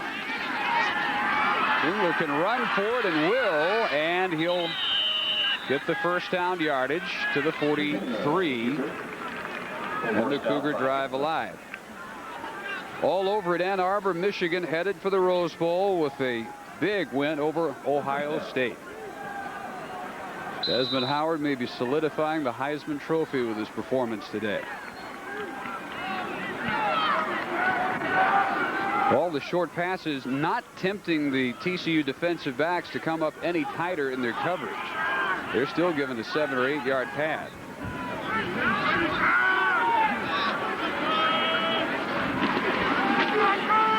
Too tall for Grant.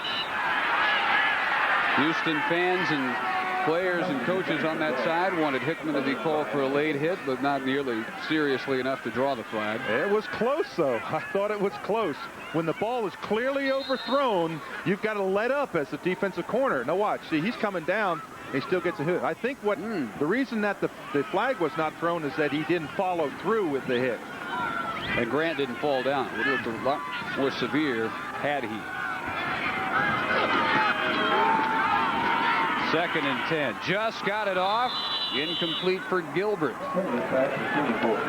Good thing the pressure came down on Klingler because Gilbert running free ahead of Greg Evans. Boy, and on that play, Klingler needed about another, as you say, about another 1/10 of a second, and he would have found Gilbert across the middle, but a good outside blitz to get pressure on David Klingler. That ain't bad. 70% on 3rd down conversions, I should say.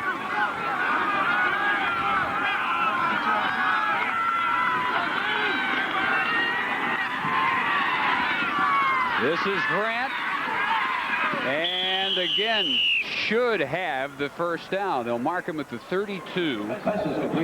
Steve Reed chasing him out of bounds. Well, you know, Dave, when you think of Roosevelt Collins, you think 73 tackles, but he's not really been a real factor today. They've covered him with a back trying to keep him out. They've got a lot of respect for him, but he really has not been a real factor. You see 2 men occupying him. That's the respect they have for him. Reed just a little late to push Grant out before the 1st down marker. He got there. And with 13-11 3rd quarter, Cougars continue to march, looking to go up by 21. Might not happen. Fumble at the 37-yard line. Roosevelt Collins on the bottom of the pile for the TCU recovery. Just as we weren't calling his name, he comes up with a big play. He's that quick down the line pursuit, and that's his play on this.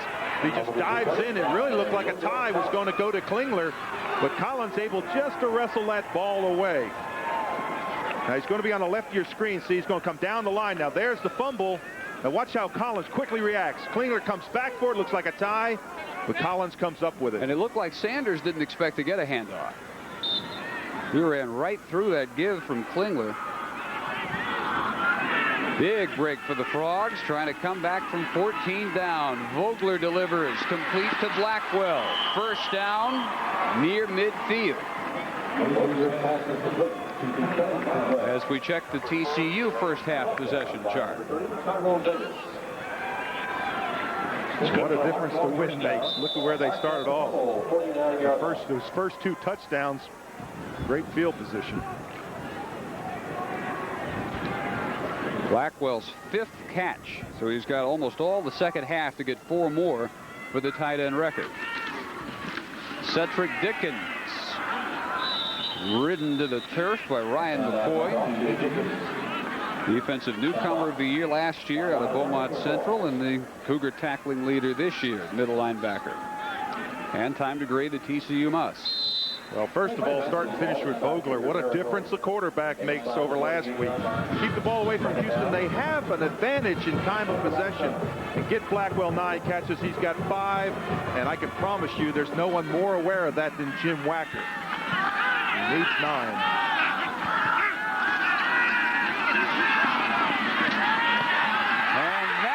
Picked off. It was intended for Shipley, and Lorenzo Dixon comes up with his 2nd interception. But if Vogler could have this pass back, he'd love to have it. You see the way his hand went? What he was saying there was, I floated the ball out, and I should have delivered the ball. And Linton Weatherspoon is the reason he had to float it. He rose up and got in Vogler's face. So Lorenzo Dixon, junior college All-American from Los Angeles, gives it back to the Cougars. Still early 3rd quarter, but the Dixon interception makes up for the Teandre Sanders fumble, and the Cougars go from their 34-yard line. Good Gilbert and Grant, the G-men, all wide right. Brown left. Sanders is the superback. He had a nice first down. He's ankle tackled here by Molina. Nice first half, I should say. Sanders now with his 9th carry, 67 yards.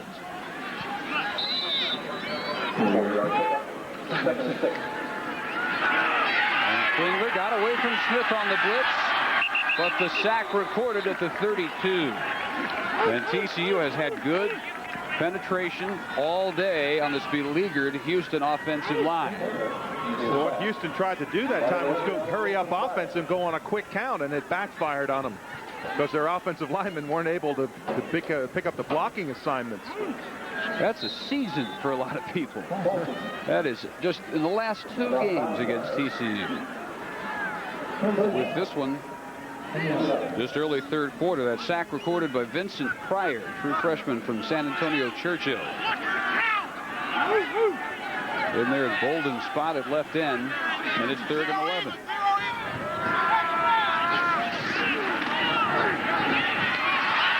Pryor again chasing Klingler, and he got him short of the first down at the 40. They move Bolden to tackle, and they give Pryor some snaps at left end. Of course, he's the man of the future. Bolden with 1 more year, and you figure they'll find a spot for Pryor next year. Boy, that showed good speed down the line by Pryor. It's not often that you think of a defensive end in the 220 range running down a quarterback. Langston had his difficulties, fumbling a snap leading to a TCU score in the first half to a kick to Mike Houston. Big rush again. And that'll draw a flag. They didn't get ball. They got a lot of Langston, though. They let it roll to the 17, but this will be a frog penalty for roughing. Boy, whoever hit Langston, he never went for the ball. He looked as if he was going to try to tackle Langston because he hit him right in the side. You think of blocking punch, you think of out in front, 2 yards in front of the kicker, getting your hands up. But this guy, whoever it was, ran right down his throat. Angel Alvarez. Is that Alvarez come and hit him from the side? We have running into the kicker on the defense, 5-yard penalty, first down.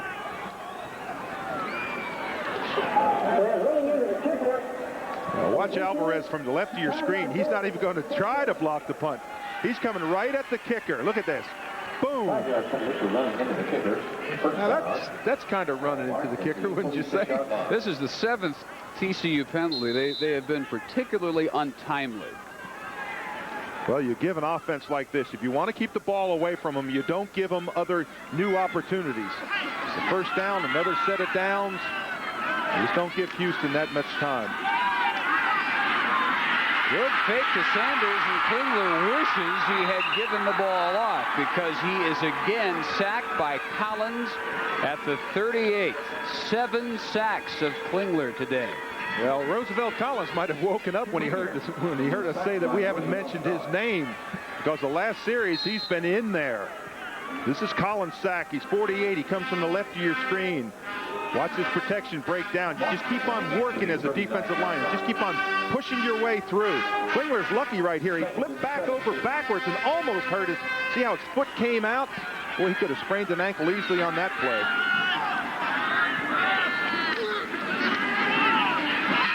Marcus Grant to the 42. Well, Klingler just completely refusing to go deep into this win. Chinking away. He's got 8:53 still to go in the third quarter. And he's got 13 yards to go on this third down. Well, when you've been sacked 7 times and you're under a lot of pressure, you don't have the time to go deep also.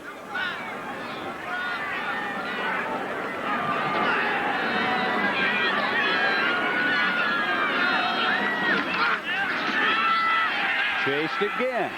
Got it off, intended for Verlin Brown, and over the wrong shoulder. He'd beaten Calvin Jones, and he looked over the outside shoulder. But I think even if he brings it in, he's probably out of bounds. He wanted it over the right shoulder. Well, you have to credit TCU's defense. They've given the ball back twice.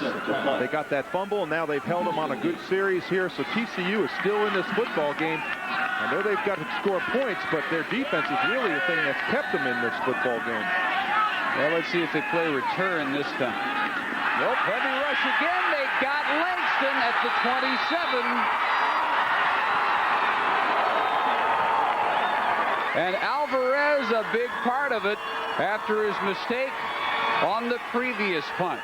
Well, when you look up and you're a punter, and you look up and you see 10 men on the line of scrimmage, and they've just come down your throat 3 times, you have got to realize you've got to get the ball off. I mean, he just drops it the exact same way. There's no way he's going to get that punt off. If I'm over on the sidelines, I'm going to tell him, put some stickum on your hands. Do something to get a softer touch, but the ball's just banging off his hands. Frogs with a great opportunity. Swing it to Blackwell to the 27. You know, I got to wonder, he's over there on the sideline and has all day to keep his hands warm. If they're cold, they shouldn't be. Well, that's the problem. Should be. No, you wear gloves on the side. You saw the hand warmer that David Klingler has. A punter only gets in there 5 or 6 plays, and this is one of the best punters in the country. We're talking about an athlete with a 43.5-yard average coming into this football game, so his hands should be warm.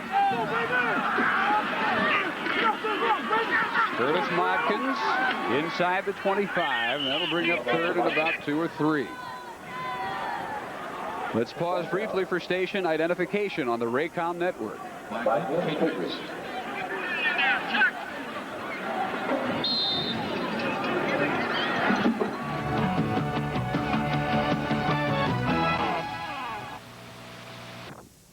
At Amon Carter Stadium on the TCU campus in Fort Worth. Interesting game. Houston with a 35-7 run after they trailed 14-0. 7:11 to go in the third, and TCU threatening after the fumble punt snap. Blackwell another grab. First down at the 16. That's 7 catches. He needs 1 to tie Gordon Hudson and 2 to set the tight end career NCAA record. Cougar, 16-yard Well, you want to make a sure bet? You bet that Blackwell at least gets 2 more throws in his direction. But it couldn't happen to a better football player. I bet it happens on this series. Well, it couldn't happen to a better football player. Dedicated weight man, in the weight room all the time. He's built his body up. A lot of people said he's too short. But I can promise you one thing. Whatever team gets a shot at him, he'll play his heart out for him. TCU will call time with 5:41 in the third quarter. 35-21 Cougars as we return after this from Southwest Airlines.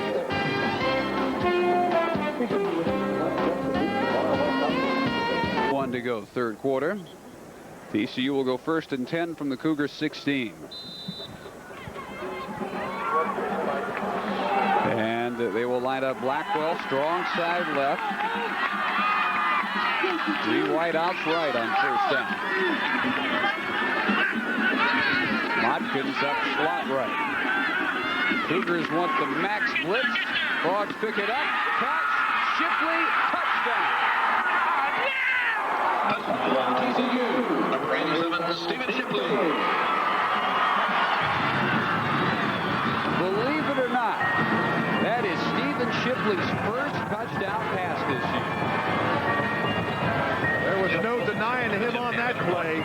When Shipley got within about 2 yards of the end zone, he just dove up in the air and over. He was not going to be denied that touchdown catch.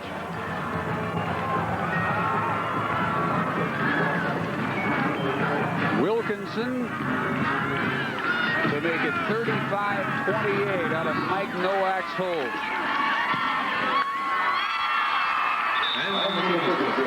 Dave, what a difference a week makes. Last week we sat there and watched the quarterback that couldn't make the adjustments. This week Vogler picks up the blitz. He sees it. He sends people out in the flat. Now watch Shipley at the tail end of this. Up and over. He's that great leaping ability. They said he has a 32-inch vertical jump. He used it on that play. 35-28 here for Houston, the other Houston school, as we go to our Raycom Southwest Conference updates. With Rice hoping Trevor Cobb gets at least 152 yards today to break Earl Campbell's single-season Southwest Conference record of 1,744 yards. At halftime, the Owls trail at Arkansas 6-0 in Arkansas's SWC finale. And Dave, we understand Trevor Cobb has 12 carries for only 39 yards at halftime. Well, as you have pointed out so often, he can have a half like that, and they'll give it to him 30, 35, 40 times. On the 38th to 39th carry, he can break one 40, 50, 60 yards. That is a real struggle all day for the Buffaloes, and the Aggies have the early lead as they try to clinch the Cotton Bowl berth.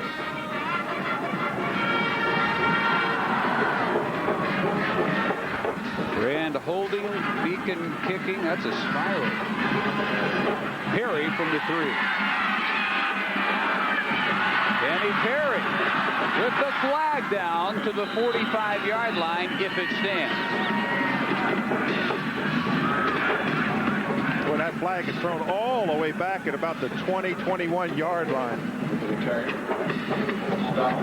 It's coming back on a Houston clip. Clipping the indication against Houston. And we're glad to have those of you joining us on Prime Network and its nationwide family of regional sports cable networks. See if we can pick up the clip. Well, you may see it. It's number 40 got blocked right in the back there. On the receiving team on the return, penalized half the distance of the goal. First down. Kevin LeBay, 99, delivering the clip. Lincoln's resorting to the bullhorn.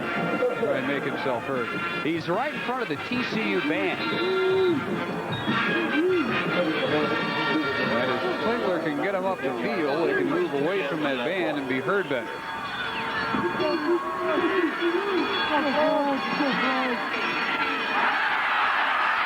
That one intended on the sideline for Marcus Grant. And Brad Wallace came in for the pressure. Jenkins is an innovator in a lot of ways. As a football coach, I've never seen a guy use this from the sideline. Tom Landry used to at Thousand Oaks training camp. Never in a game. Well, I think what he's yelling out is the defensive coverage, because I just heard him yell out 3-3-3, and he may be calling the type of coverage in the secondary. Did Molina wipe out Sanders, and somehow he got away, but he didn't get any extra yardage. And a frog is down, and it is Molina who made that initial hit. Well, Molina's played hurt for a lot of this year. I mean to tell you, he stuck Sanders in the backfield. It looked as if he just came through just clean on the play. Maybe he had a slant to the inside, and the guard just missed him. Now there he is right there. See, the guard is pulling. He's right behind the guard. Wow, that's a contact. Now watch Sanders. Don't lose those feet. And he picks up yardage. Well, he gets back almost to the line of scrimmage. Molina holding the right elbow or shoulder as he jogs off. It's 3rd and 11.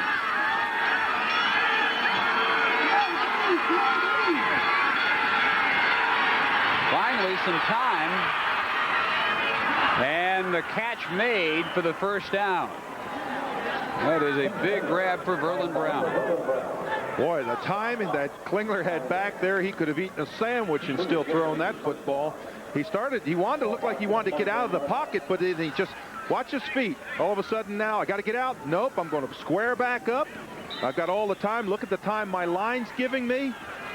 Boy, that's great concentration. That's one thing these Houston receivers do so well is they don't take their concentration, their eye off that football.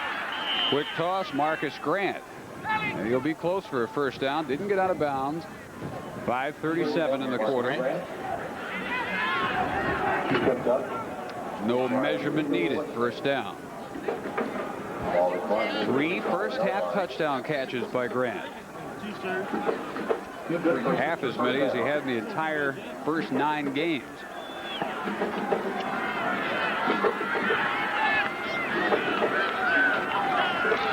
This time they fake short on the blitz. Anderson might have grabbed the face mask. There is no flag, but he really grabbed Klingler high along with more pressure from Wallace. Anderson with his 4th sack. Boy, Brad Wallace, 94, was in there so quickly. Watch how quickly the pressure is. Right up in front of him. There's Anderson. As he turns around, there's Wallace. I mean, they had a crew of people in there. I think his hand grazed the face mask, but properly that was not called. Loss of 10 yards on the 8th sack of the day by this fired-up Frog defense. And the safety blitz came that time. Intended for Sanders. He barely got it off. Smith got a hand on the ball. Rand had a hand and more on Klingler. Boy, Brad Smith came within an inch of catching this football. He was on a blitz, and they were going to do that little underneath shuffle pass again, and Smith was right there. I mean, he almost caught this thing in stride. Anderson inciting the crowd on 3rd and 20.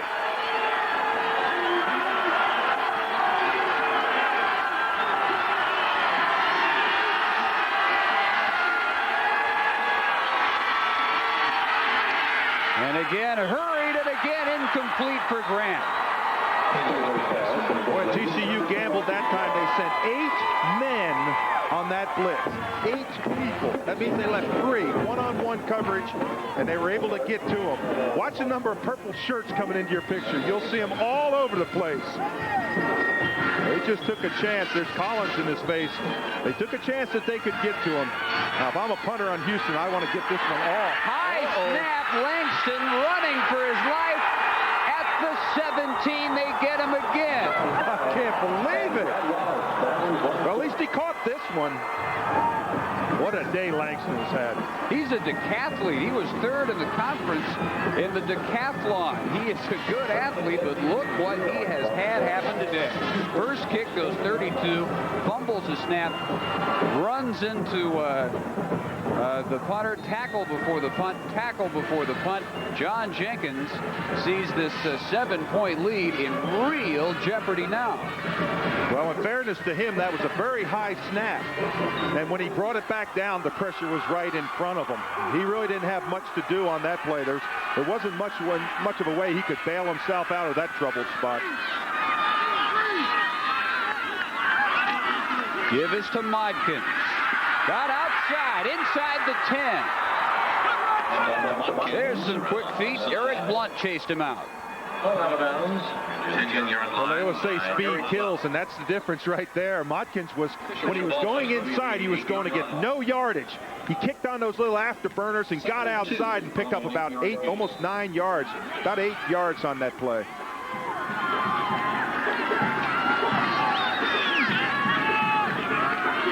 Frogs have the win for the final 4:21 of this 3rd quarter. Trying to make the most of it. Whoops. Mike Nowak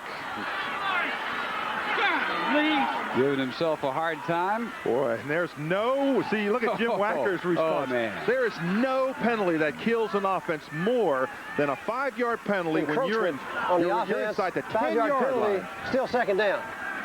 And you take a 5-yard jaunt backwards, and it's just a mental mistake.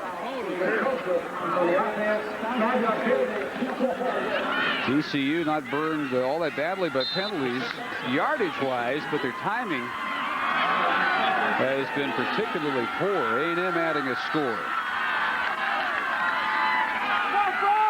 Dickens in motion. Vogler overthrows Shipley. It'll be 3rd and 7. Boy, and if Vogler could have waited just another second, Shipley was going to break over the middle, and they had no one in the center of that zone. He would have been wide open, but again, you know, it's real easy to sit back and say if he could wait another second.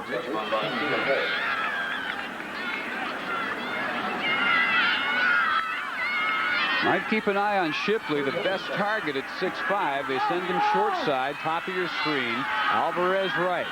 Play action for Vogler. Throws right, caught at the 8-yard line. Blackwell. And that ties the NCAA career record. Well, I was just going to say, you said you'd go to Shipley. I thought to myself, I think I might keep Blackwell in mind also. He did not get the first down, but he did get his 8th catch. Yeah, now see his drive off. He just runs through, but what great concentration to bring that football in. One of the problems they have, though, they're on the right hash mark for a field goal try. And most field goal kickers in this situation have a tendency to hook the football. 25-yarder. Wilkinson just 7 of 18. And it's a fake. Blackwell inside the 5. Touchdown. Kelly Blackwell. And Dave, that's a reception too. Even though it's behind the line, it's a pass. That's it. That's the record. And what a way to set that record on a fake field goal to your tight end that's had such a marvelous career. And they throw it on. It's almost like a shuffle pass underneath to the wing. And that's the position that Blackwell plays on that play. He's the wing, the up wing. So when the ball is snapped, he just comes in motion. He gave that ball to his quarterback, and Matt Vogler takes it to the sideline, and he'll put it in a safe place before it goes into the trophy mantle. Now Wilkinson will kick, and it's tied at 35. Well, 2 weeks ago, you wouldn't have given Blackwell a chance to get this record. See him on the wing right there? They're right behind him, but he just has that speed, puts that head down, shakes off a couple people, dives into the end zone. Again, he's the wing back, the up man on the outside, the right of your screen. Watch him go in motion. There he's in motion. There's the shuffle pass to him. And around he comes and into the end zone. They are greeting Kelly Blackwell like the hero he has just become. Boy, what an emotional moment for the NCAA's all-time pass-catching tight end. Well, Kelly Blackwell will continue to get well-deserved congratulations for setting the NCAA record. He has done it despite badly injured ribs these last couple of weeks.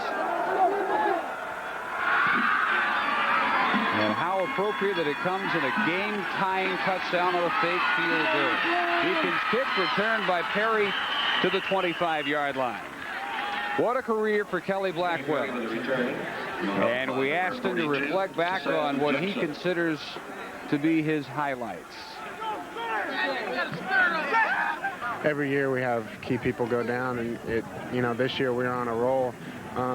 If we had Leon Clay back there and a few other, Richard Woodley and Shipley was out the first couple games, and our defensive line also.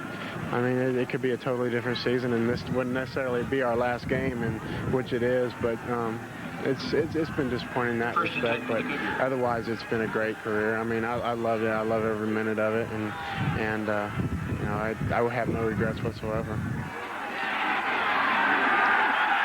All over the superback Sanders, and the TCU defense feeding off the energy that surrounded that record catch for Blackwell.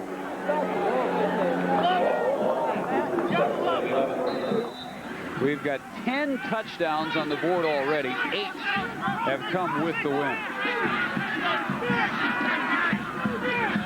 And he may very well be our Southwest Airlines player of the game when we announce that at the end of the game. Too tall for Daniel Adams. And almost intercepted by Reed. It'll be 3rd down and 11.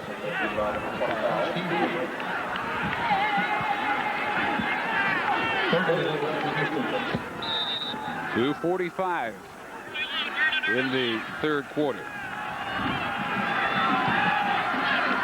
Boy, this was really an important series for Houston. They need to get something going to take the momentum away from TCU.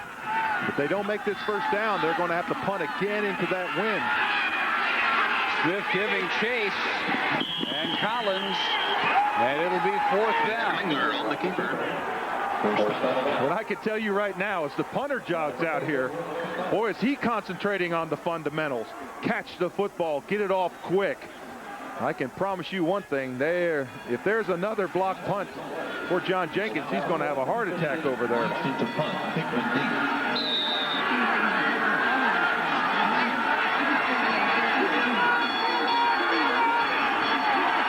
TCU's got 10 men up again, Dave.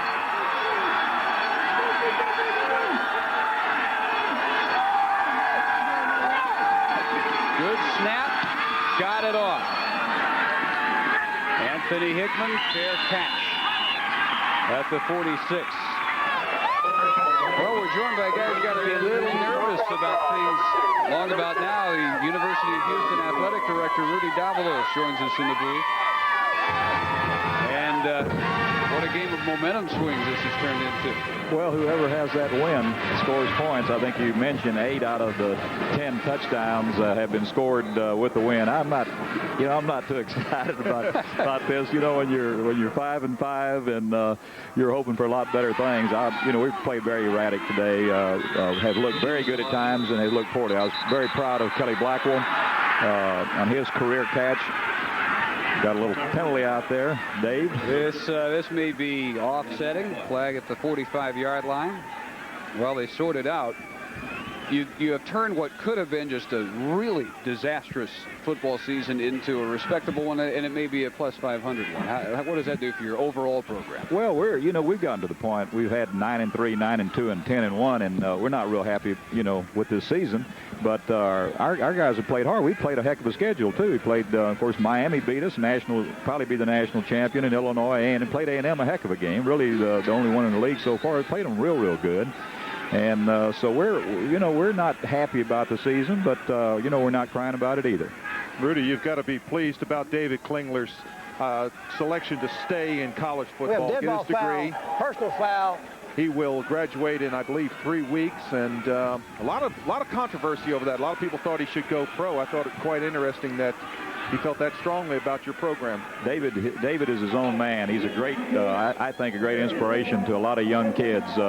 He's a class act. He's been a tremendous asset to the University of Houston, and you would have liked for him to have a better season as far as more wins, but he's done the right thing in his mind. He's going to be a wealthy young man here soon, and he'll probably do some color down the road. Uh-oh.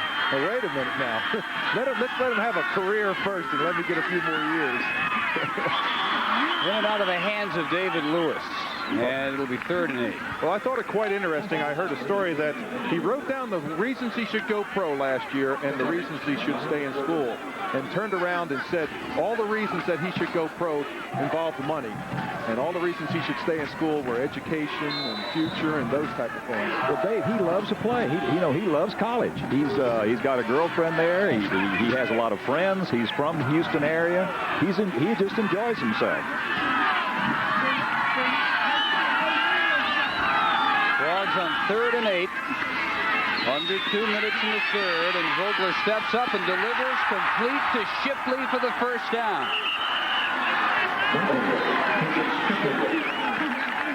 This is old style Southwest Conference aerial circus football today.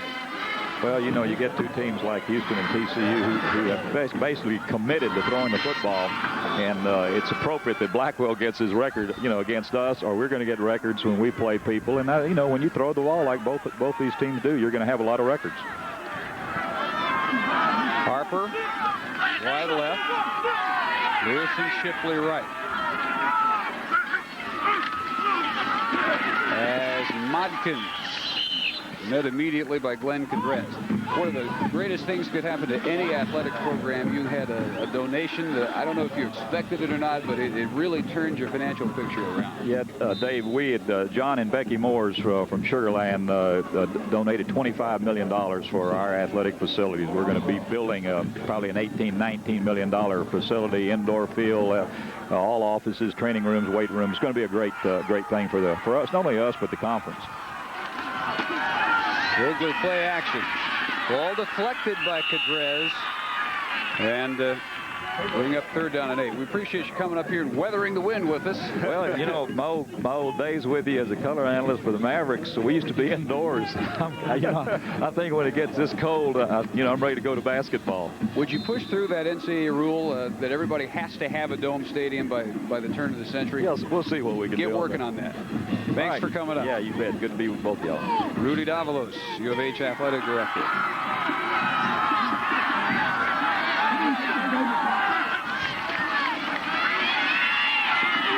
Vogler again for the first down to Shipley. That's Vogler. His third quarter showing the best of both Blackwell and Shipley. Boy, showing the best of that wind. Rudy talked about that wind being a big factor. It has been a huge factor. When you stop and look at 8 of the 10 touchdowns have been scored with the wind. Gosh, boy, I'll tell you one thing. It's almost where you want to you want to win the toss and just all of a sudden give the other team the ball. Just let me have the wind. Dickens gives Modkins a breather, takes it on the draw play, off the right tackle to the 15. Should be another first down. Boy, what a block by Blackwell that time. You know, we talk about him as a great receiver, but he pulled from his end spot and led up through the hole. Got just a superb block in there. You know, well, perhaps we can see this on this play. Now, Blackwell's on the left of your screen. He's going to turn around. He's the lead man. Now, watch him pull through there. Now, watch this block on right where he turns, right back there. Bam. Boy, that's a block. That was on Eric Blunt that he blocked.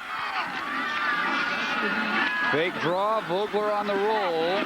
Will keep for maybe a yard. You know, Dave, one point about Blackwell's catches, and I know we've talked a lot about him, but I don't think 2 weeks ago, I don't think anybody would have given him a chance to break that record because of that injury to his ribs. Well, he did it in a remarkable third quarter for TCU. They pull even as we head to the fourth.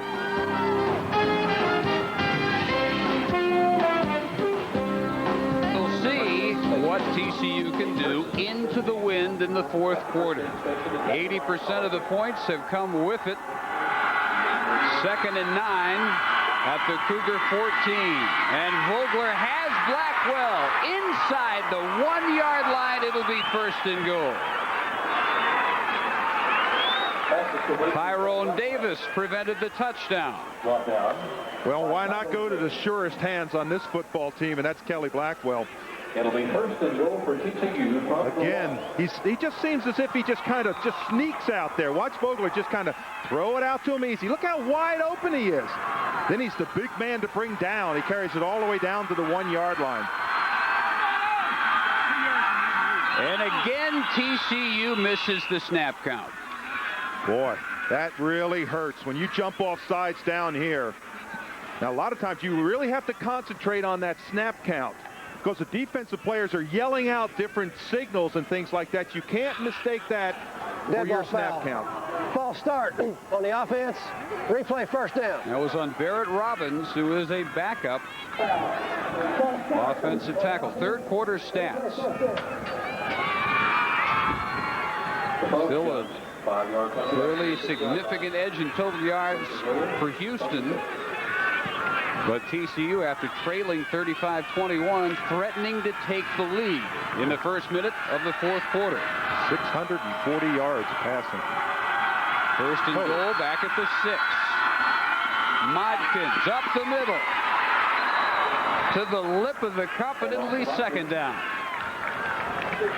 Now, that's the difference that TCU has over Houston, is that they run a lot stronger. In here, they've got that little Modkins who can kind of sneak through there or bounce outside. He picks up good yardage here.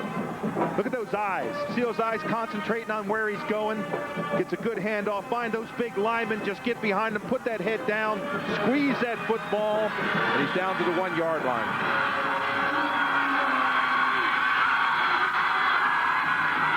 Quarterback sneak, Vogler, touchdown, TCU back in front.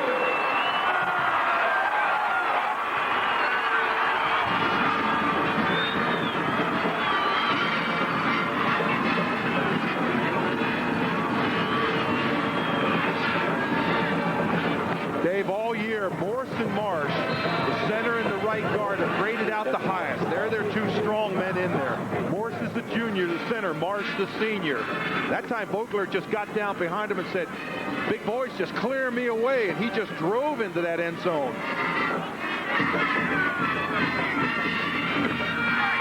Jeff Wilkinson adds the extra point.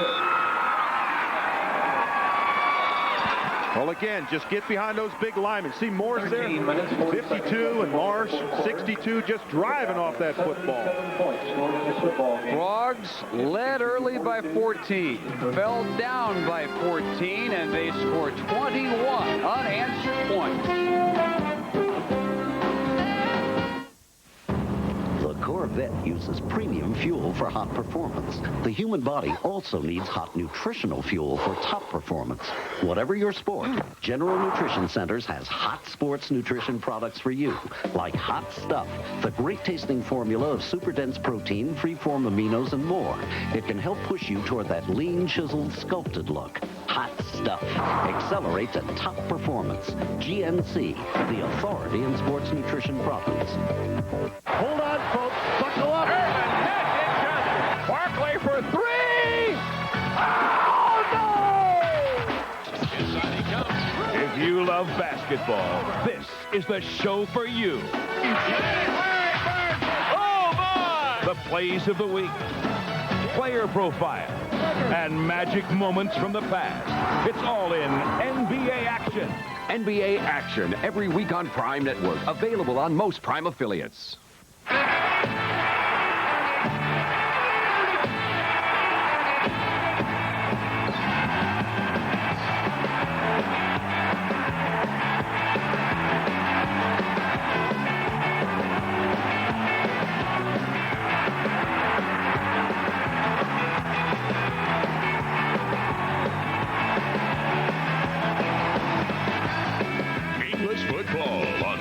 Prime Network affiliates.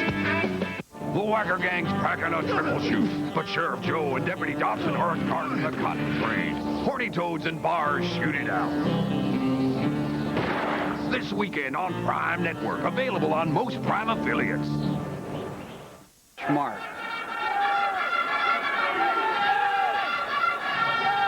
42-35. And we will now see what Houston can do with the win behind them. Kenny Perry from the 17th.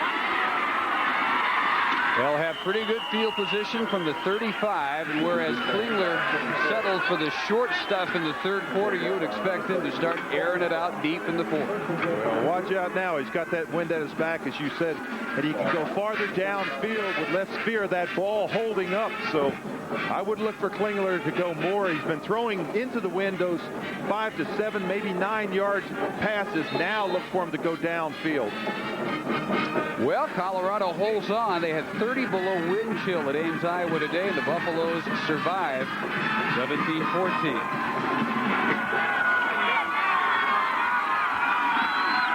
Hit short, looks deep, goes deep, too deep. And he had a wide open Fred Gilbert. That's more the way he looked when the game started. Well, yes, he took that quick flash action where he just does that little pump fake. But that's one he'd love to have back because he was wide open down the seam. He just missed him on that play.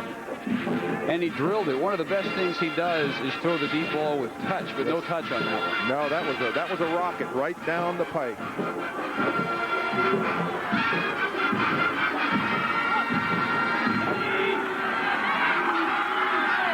Anderson coming on a blitz. They pick him up.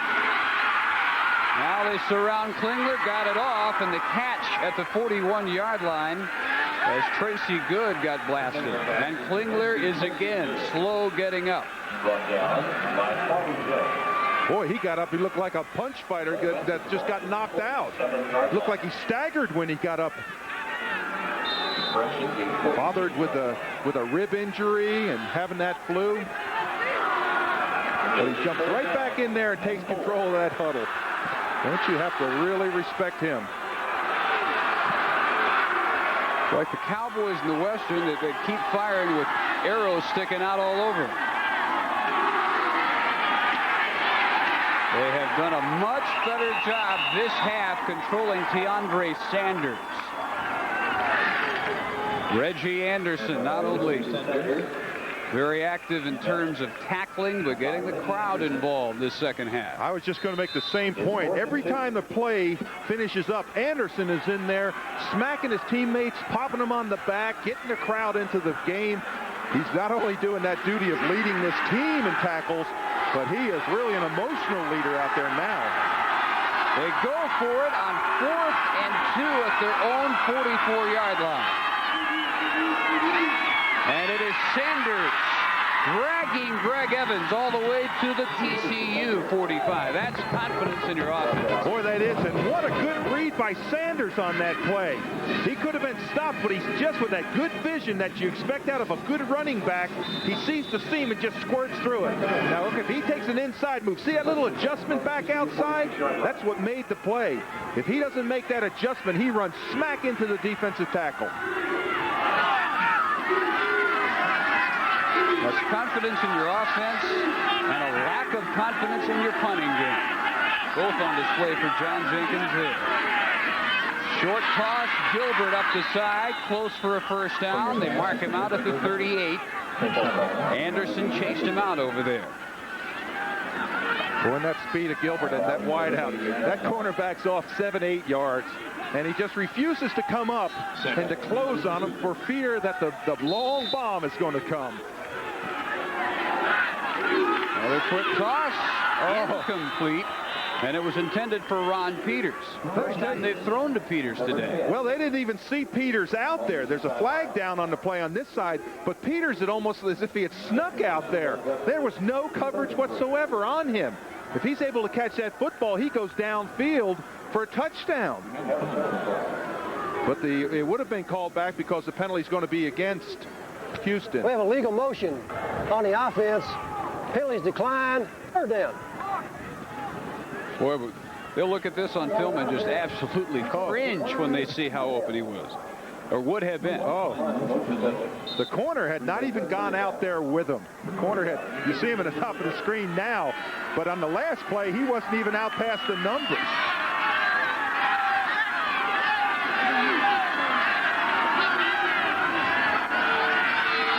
Third down, and again incomplete. This one for John Brown III.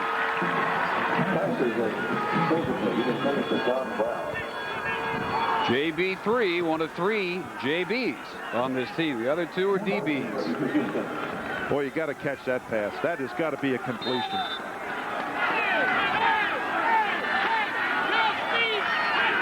Well, they went with Sanders last time on 4th down.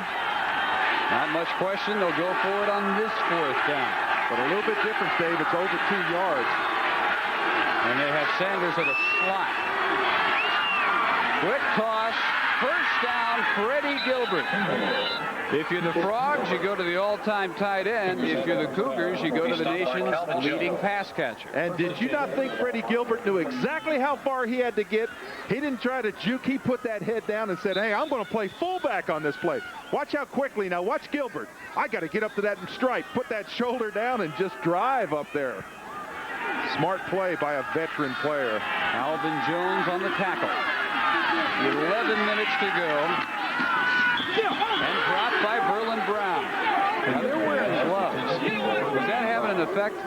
Well, it does and it doesn't. The gloves are also made of leather, and they get hard. Now, they do have these rubberized gloves inside. But is it keeping their hands warm? Well, it's keeping their hands warm, but a lot of times the surface of the ball is slicker, and when it meets that glove, it has a tendency just to kind of smack out. So you're warmer, but you're slippery. That's right.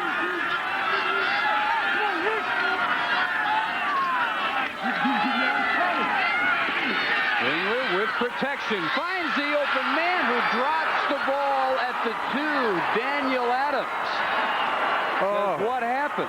Oh, what happened? He dropped it. That's what happened. I mean, Klingler does a little fake again, and he has Adams running right down the middle of the field. Watch him, number 2. Now watch, you're not even going to see anybody even near him. Look at this. There's nobody within 10 yards of him, and he drops the football. Now, one of the things he did wrong there, tried to catch it against his body instead of reaching out with those hands and catching it away from his body.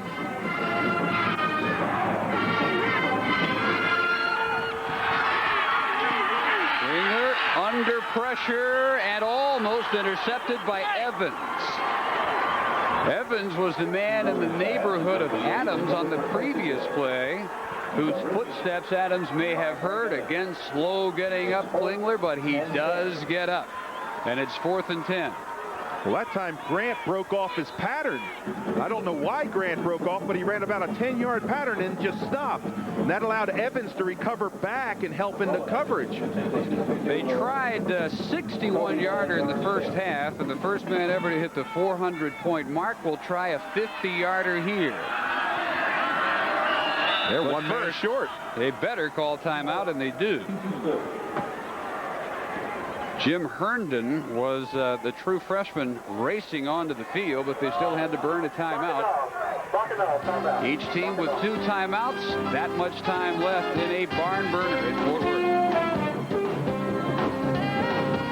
Has made his decision on 4th down and 10 with 10:49 to play. Once upon a time, they led this game 35-21. That was 21 TCU points ago. His decision still to go for the 50-yarder. Perry holding. Anderson kicking. And it is good. He sounded like a golfer. He said, get left. I know. I heard him. With this downfield, Mike's on the field. You can hear him say, get left on that kick. Sometimes the ball, sometimes it listens to. Well, you think his godfather, Roman Gabriel's happy? Of course, his dad was a backup to Roman Gabriel. So Houston, again with the win, back to work, and it's a 4-point lead. You know, one thing about Anderson that's really been interesting is this season when they made the goalpost narrower, he started kicking at 9-foot wide goalposts. So it really hasn't affected him. Another Houston innovation. That's something that kickers around the country ought to pick up on. All the guys who've been bothered by this, they say, and they're correct, you know, the middle hasn't moved. If you still aim for the middle, you're okay. But statistically, a big drop in field goal accuracy this year. But not for Roman Anderson. He is steady as usual.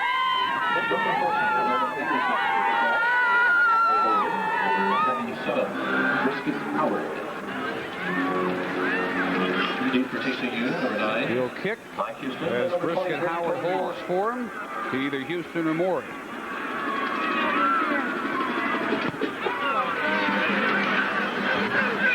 Out of all of this one, Morey for the touchback 8-yard seat. Now then, the TCU offense, which ran up and down the field almost at will in the 3rd quarter.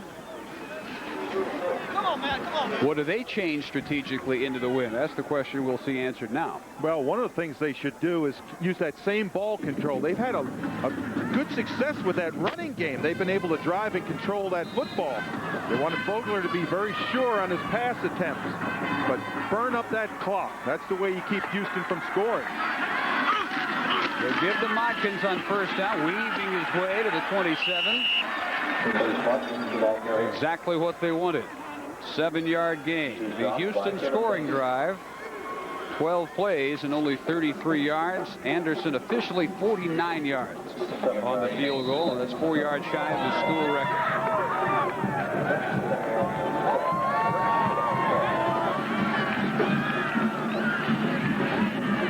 Clock rolling at 10:13. 2nd and 3. Modkins again. He got smacked hard and then carried Nigel Ventress forward for maybe an extra yard or 2. It'll be 3rd and 2. Last year, Houston 56-35. This year, total combined yards 684. It's about 500 fewer than they combined for last year. 12 scoring drives of less than 445 this year. 12 of less than a minute 40 last year. Quarterback sneak. I don't know if Vogler got it. Going to be real close. Boy, that was an interesting call. I think I would have given it back to Modkins again. Vogler stretched. I don't think he made the 1st down. It looks as if he had to make the 30-yard line, and the ball is short. Watch here. Just get that ball, get behind that center. But this time he comes up, I think, a little bit short. If he is, big decision by Jim Wacker. Does he go for it on 4th down? Evidently so. Oh, boy. Now watch Vogler try to draw him off sides with that voice inflection.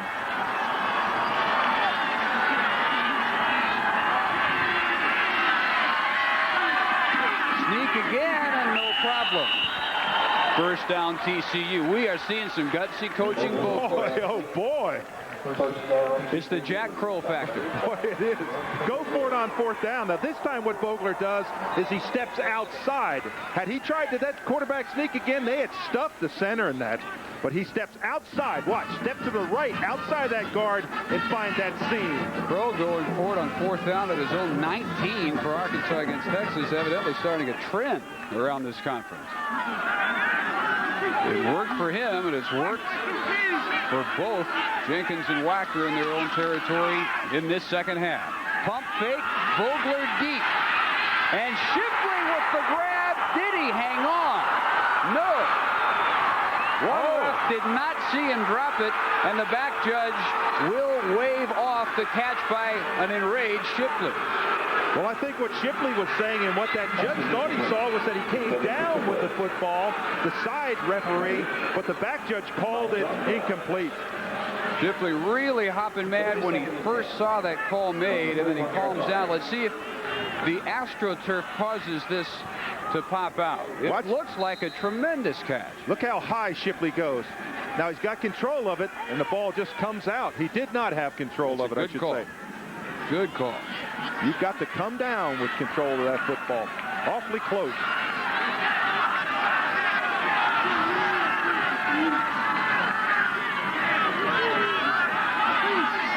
Cougars load up with 6 on the line. Out of the shotgun, but the whistle blows.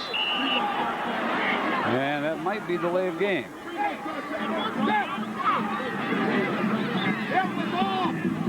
Well, see what he's saying, what Jim Wacker's saying? Wait a minute, the clock was off. It wasn't working. And TCU will call time. And evidently not suffer a 5-yard mark-off. We'll take time out with that much time remaining.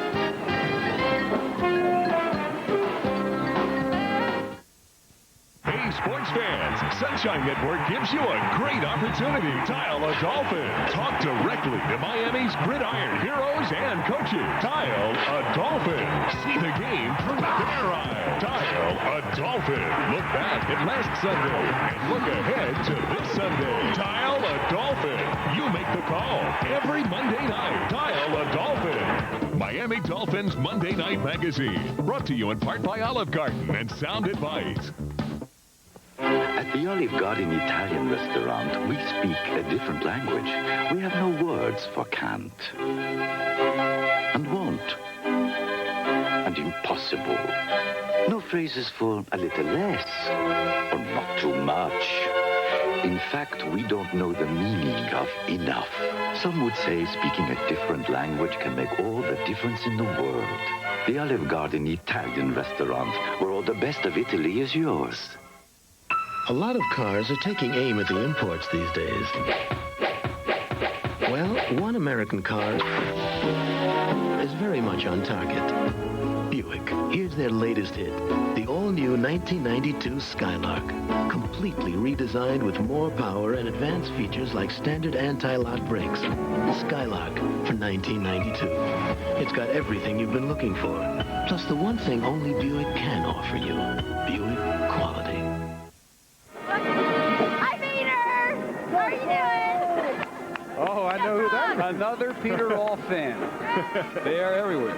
Be sure to join Raycom Saturday night, December 28th for Blockbuster Bowl 2 from Joe Robbie Stadium in sunny South Florida.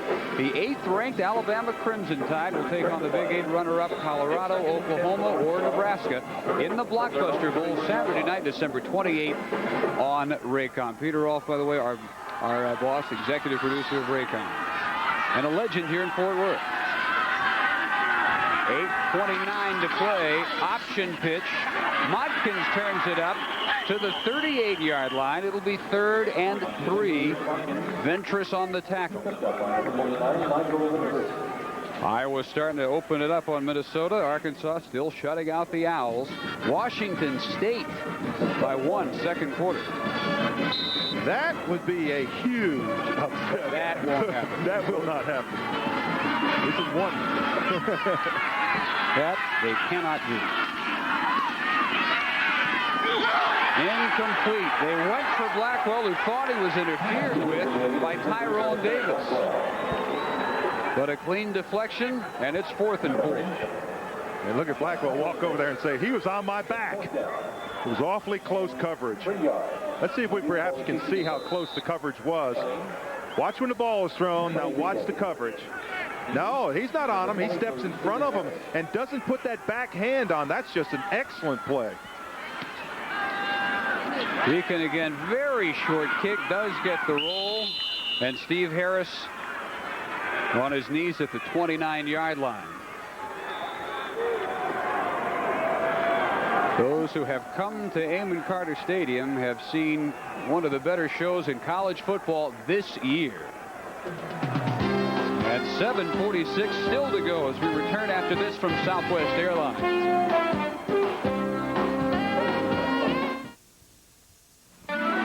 Celebrate the holidays with great sports on Prime Network. College hoops are back with the Diet Pepsi Tournament of Champions and the Citrus Bowl basketball tournament. Plus, collegiate hockey heats up as national powers face off in the Great Lakes Invitational. And hit the links for the Mitsubishi Motors Worldwide Pro-Am. Plus, the NBA's best come your way every week on NBA Action. Spend your best holiday ever on Prime Network this December. Hold on, folks. Buckle up. Barkley for 3. Oh, no! If you love basketball, this is the show for you. Oh, my! The plays of the week, player profile, and magic moments from the past. It's all in NBA Action. NBA Action every week on Prime Network. Available on most Prime affiliates. You just get the idea TCU is going to have to get more than that 42-point total to come up with the W here. Klingler with the win behind him, 7:46 to work with, 70 yards away from another go-ahead touchdown. And a whistle and flags. And Rogers Redding will tell us what happened. Well, somebody had to move on offense. That's what happened. We have a dead ball foul, illegal snap on the offense, 5-yard penalty, still first down. That's the center moving the ball. That's the center, like taking a little hitch in his snap. First and 15 following the 5-yard penalty. So first and 15.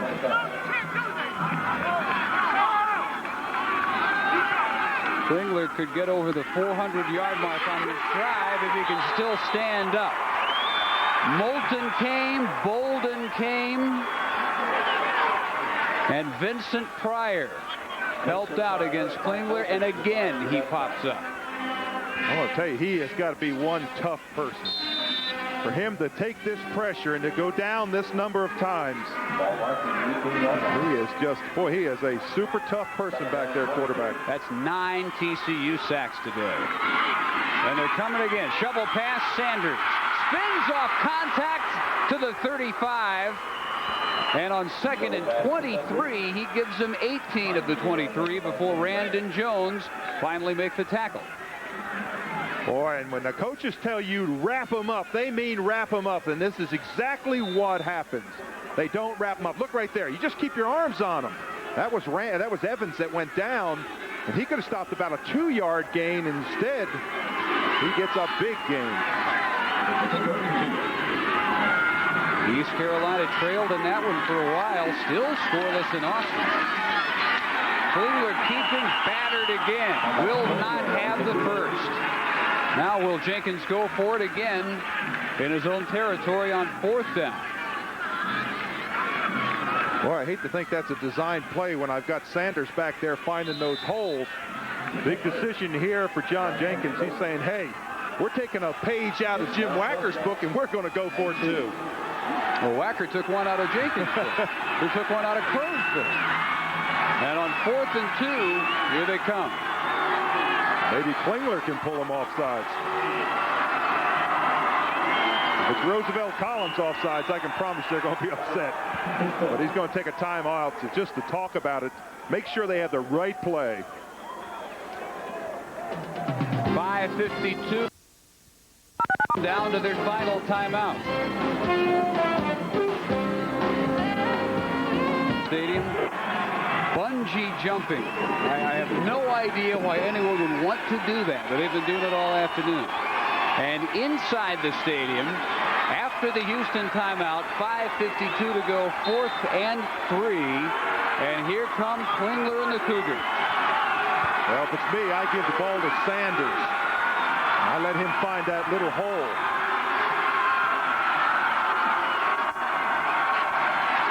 He fakes to Sanders, and Klingler will keep for the first down, chased out by Evans. As battered as he is. Wow, that was a heck of a fake. The fake to Sanders held just about everybody except Evans, the strong safety. He saw Klingler all the way, but couldn't come up to make the tackle. But what a fake, and what a call. I mean, we're talking about down in your own, inside your own 40-yard line. Fake to Sanders, now bring it up, and you'll see Evans come right into the picture, but he can't stop Klingler from getting that first down. Quick toss off behind Tracy Good, and he was not pressured that time, but it should not come as a surprise if 9 sacks have thrown him off. Boy. Well, moments ago. Some guys will do anything to stay warm. Look at this. You mean this is fun? Oh, man. Well, I personally do not plan to find out. No. But this is 2nd and 10. Again, short. That was almost picked off by Collins, and instead Daniel Adams rambles, fumbles, and the Frogs say they have it. We have a flag down way back in the Cougar backfield. They unpile it, and they say Houston recovers. That flag was thrown so far back there, I'm wondering if it's not roughing the quarterback. Now, on that play, Collins almost intercepted the ball. Then they make a huge play downfield. And it is roughing TCU. See, the play happened so quickly, and Klingler, the next thing I look up, and Klingler is down on the ground. Roughing the passer indication. That was almost his 10th sack. And almost disaster for Daniel Adams, who dropped a sure touchdown pass earlier. Boy, think of the magnitude of this play. You've got the football, you're TCU, you're going the other way. As it is, you've got to give up. This penalty is, I mean, this is the biggest penalty of this football game. Oh, boy. We have roughing the passer on the defense, penalized half the distance to the goal, first down. Remember the other big penalty that produced the possible 14-point swing, the offside in the first half on Collins that kept the drive alive for a Houston score.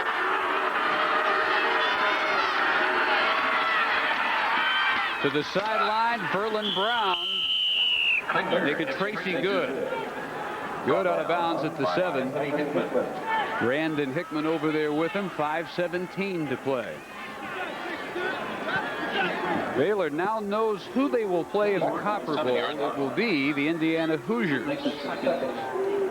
We showed you their victory over Purdue, and if Arkansas can hang on against Rice, they head for the Bull and Weed Eater Independence Bowl.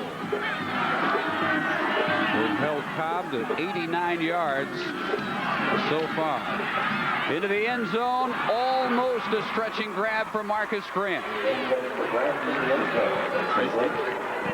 Well, Dave, I want to tell you, rarely do you see a quarterback that throws better on the run than Klingler.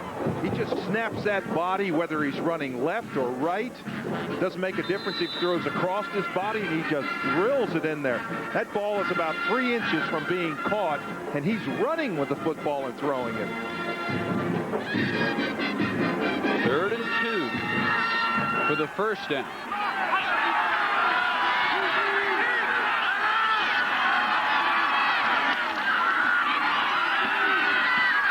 Inside the 5-yard line, it will be 1st and goal as Grant brings it in traffic. Well, that was close to a pick out there on the corner.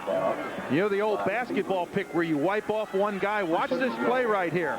It's almost a pick. If 16 hits him, he hits him there, that's a pick. He doesn't. He comes inside of him and avoids him. And that's what doesn't allow the pick play, but close.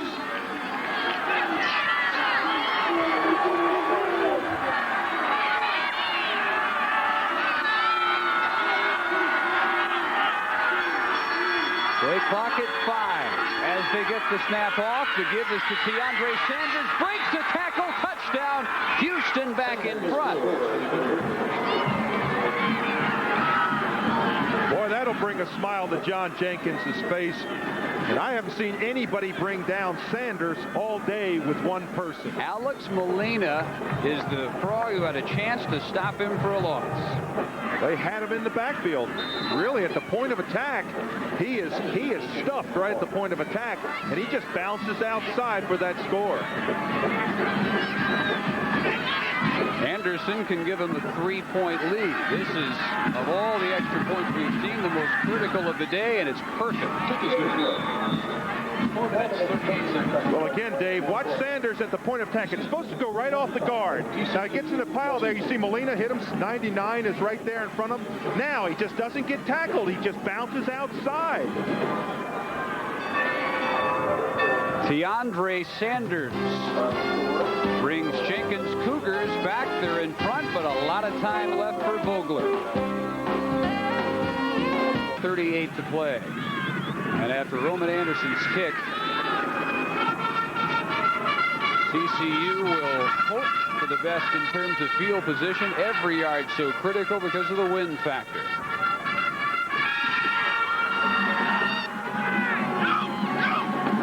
Morey will take the touchback. They'll be 80 yards away. The Houston scoring drive, capped by the Sanders touchdown run, goes 10 plays and 70 yards. Boy, and more capped by that roughing the passer, which gave Houston back the ball at the point of the fumble and gave them the 15 yards added on to that to take them down to the 10-yard line.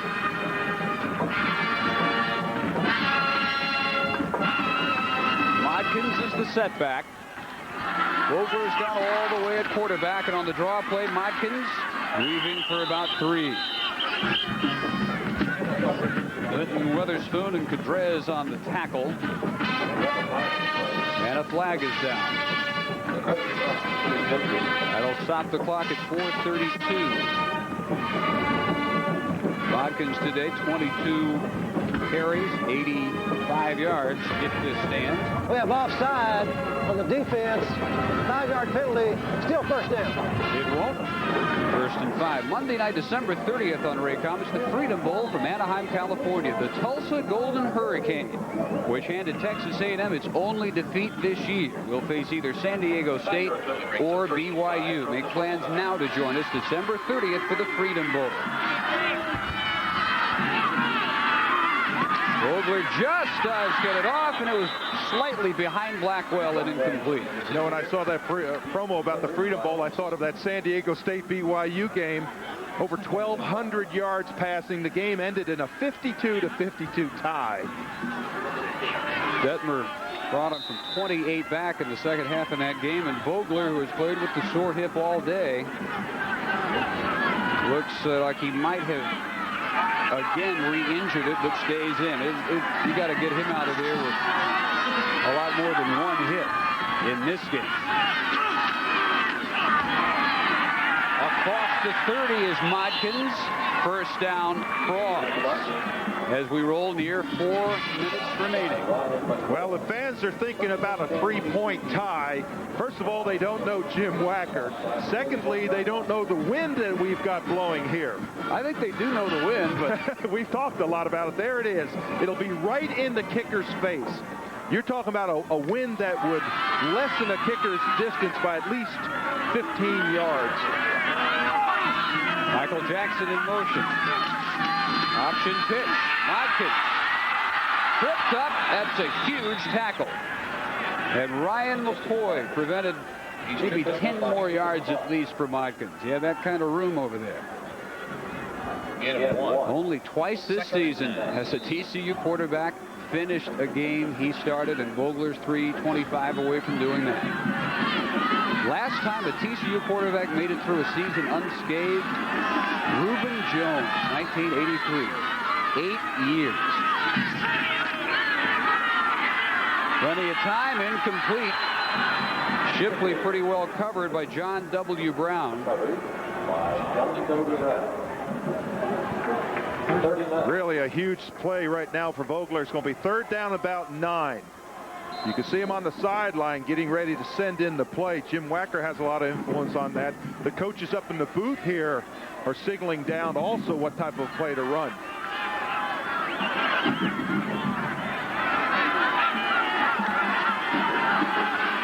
You know who I go to. Vogler looking right at that man, Blackwell, and he dropped it.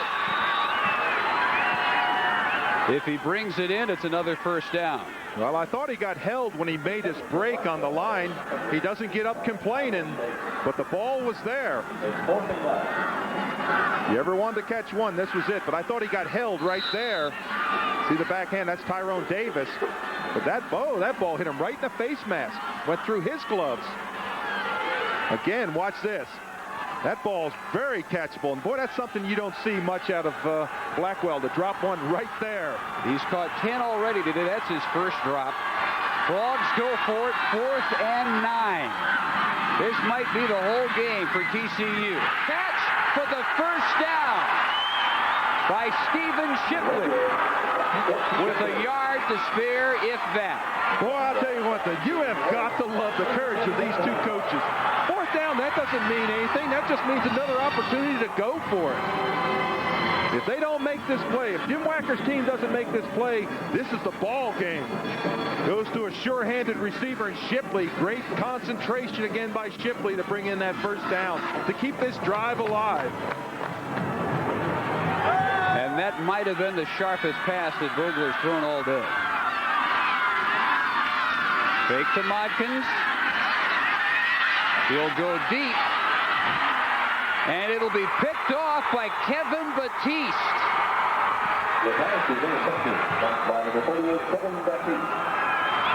The former Toronto Blue Jay outfielder handled that one like Kirby Puckett in center field. And now Jenkins with 2:24 to try to kill. I thought David Lewis got interfered with, but I think his feet just got tangled up. He's number 18 down the center. You see he just kind of turns around and falls down. No interference on that play, and the ball just floats up there. That's one of the problems with going deep into the wind, is the ball, if it's not a strike, if it's not that just that rope throw where you just throw with velocity, it has a real tendency to wobble up there, and you can recover great distances as a secondary man. And Batiste, the 24-year-old freshman, has his 3rd pickoff of the year. Sanders to the 25, clock at 2:18. TCU with only one more timeout. Boy, David, that's a big factor. Only one timeout. If Houston can make one 1st down, and you know Klingler's looking down in the end zone at that 25-second clock, and he'll use just about every second he can. If they can make 1 1st down, this ball game's history. He's got 13 on the snap clock. He can take the snap with about 1:43 to go. Down to 5. And he'll keep Reggie Anderson. Will chase him out of bounds. Oh, now that's a mistake. What he needed to do was just fall down. If he was going to do that, you just fall down. You see John Jenkins say, David, don't run out of bounds. Don't stop the clock. We saw Butch Hadnot do that for Texas against Tech. It almost cost Texas the game because it gave Tech the extra shots, and they almost tied it. Well, you're talking about time that would be going off the clock now, and it's not. The clock is stopped at 1:40. That's like giving your opponent an extra timeout. 3rd and 8. Cougars need their 32. And that one incomplete. Intended for Adams. It'll be 4th and 8. And here comes the punting unit, and John Jenkins' heart is in his throat right now. It certainly is. I'll tell you, all he's saying right now, and he may be saying, listen, take this ball and run out of the back of the end zone. But make sure you get it off. Good snap. He does get it off. Hickman from the 30. A return of 10. Frogs get it with 1:35 to go. Now, Dave, that's a lot of time for Matt Vogler. He's got great field position. He's going to be at his 40-yard line. He's got 134 left. If they catch it in bounds, or one where he has to run downfield, he still has that one timeout to use. It's a very precious timeout. But wow, what a mistake by David Klingler to run out of bounds on that play. He could have taken another 25 to 30 seconds off the clock. There'd be right at 1 minute left had he not done that. Vogler from the shotgun. Floater, Blackwell got it! At the Houston 33. Wow, what a catch by Blackwell. Tyrone Davis is with him, just man-to-man. He's like a blanket on him. Watch Blackwell. He runs with him. Now watch the concentration by Blackwell. High to get the football. The ball never bounces off his hands. He is just such a sure catcher of the ball. He is closing his career with a career performance. Vogler, pump fake. Nothing but green ahead of him, and he'll slide to the 25. It'll be 2nd and short, and that hip can't feel real good after that. 1:04 and counting. Look at him getting up limping. He knows he's got to hurry, though. Look at him. He's bent over. He's hurt. Wants to make sure Modkins has the play, and in turn, Alvarez gets it from Modkins.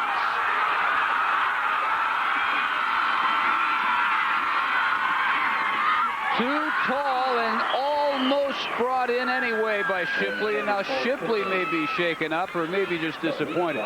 Clock stopped at 39 seconds. Good concentration by Shipley that time. He almost brought that football in. They are very close to being in Wilkinson's field goal range. From this position, you're probably looking at about a 35, 40-yard field goal. They need to get probably about an extra 10 yards. Really wouldn't hurt in this situation. But I don't know if they'd even think about it. I think they want the win after what they've gone through today, coming from 14 down. They need 2 on 3rd down. Flag is down as the catch at the 15 is made by Blackwell, and let's see if they wave it off. Well, I say no catch. No catch, and now check the flag. Wait a minute now. That ball, I thought that ball, Blackwell just about caught that ball. I know he dropped it, but what I think the call is going to be defensive interference.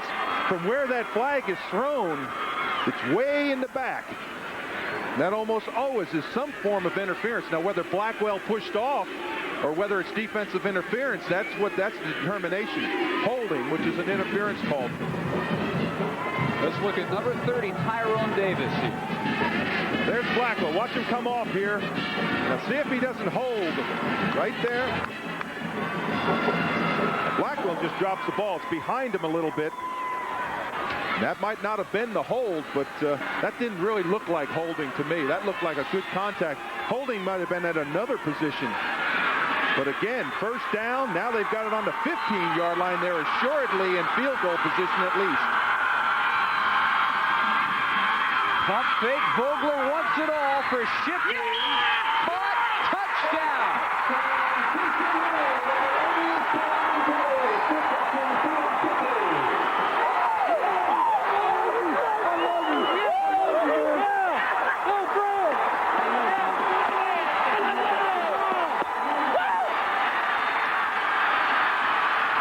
They've got to help Matt Vogler off the field, but he has put TCU back in front. Shipley with the grab in the corner of the end zone.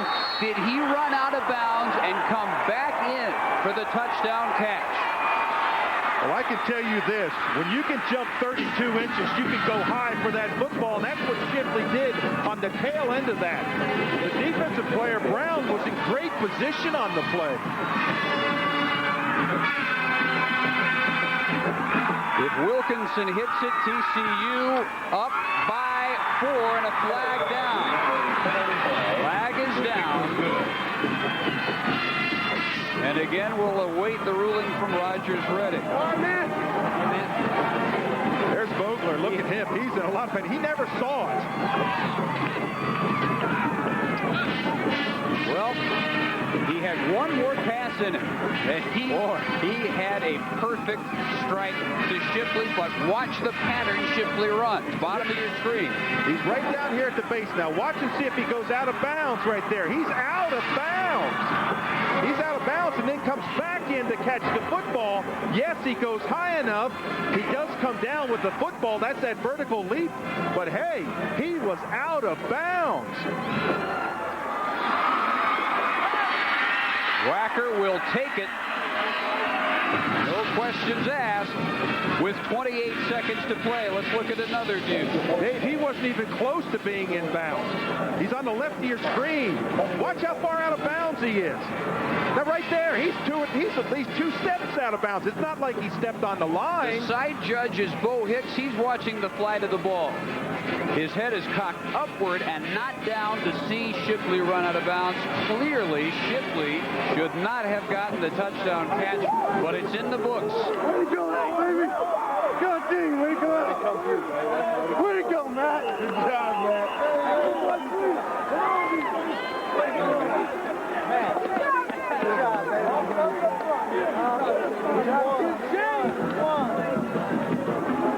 baby. It is still not over. There are 28 seconds still to play. But what a game. Mercy, what a game. Boy, oh boy, what a play. And what a disappointment for David Klingler. Although, you know what he's thinking right now? I got 28 seconds left. That's the type of competitor he is. You don't see him hanging his head. I mean, sure, he's upset.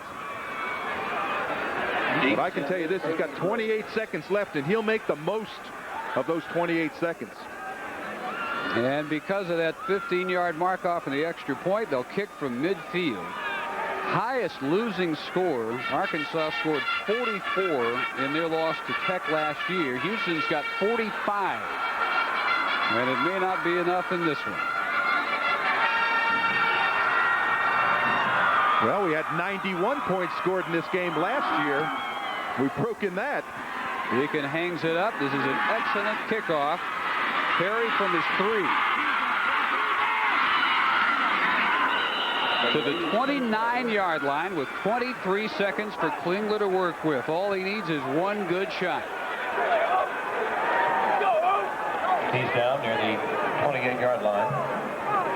Well, he has that one timeout, Dave, so that's got to help him a little bit. Obviously, he's got to go deep. Right now, you call upon your offensive line. He's used that little roll, that little strong side roll to get out of the pressure. He needs to do that. He needs to have his offensive line get him a lot of time.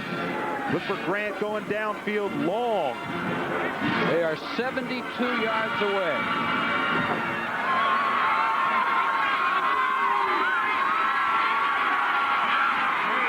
And that one intended at midfield for Grant.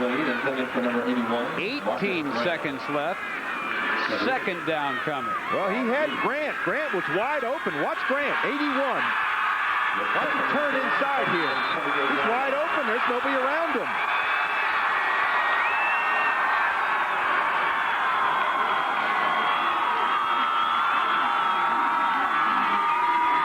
Again, no pressure. Klingler airing it out for all he's worth. Intercepted. Greg Evans.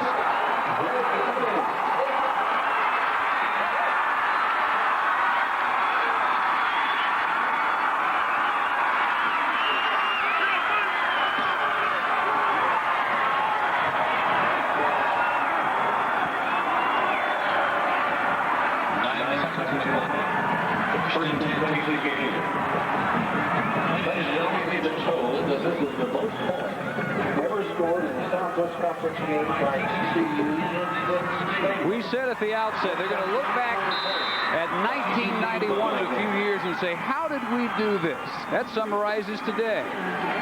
And the Greg Evans interception caps an amazing ball game. 9 seconds to go. Vogler to a knee.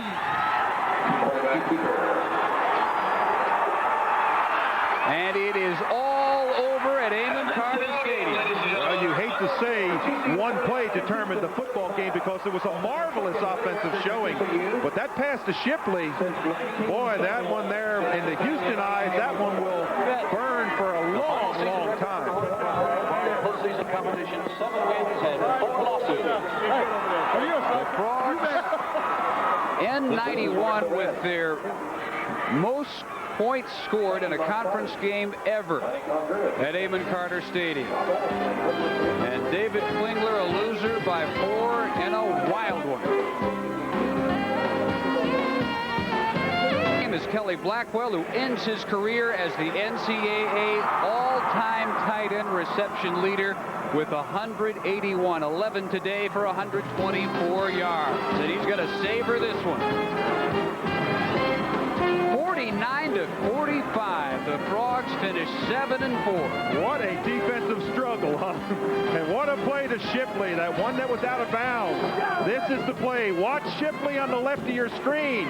He's going to clearly step out of bounds by at least 2 feet. There, he's out of bounds. He comes back in to make the catch. He's down. They rule it a touchdown, and TCU wins. And the seniors who end their career today for TCU will never forget how it ended. Oh, boy. How many times have you seen a core team use 5 quarterbacks and still have a winning season? For Dave Rowe, this is Dave Barnett. Be with us next Saturday at noon as the Texas Tech Red Raiders take on these same Houston Cougars. This has been a copyrighted presentation of Raycom.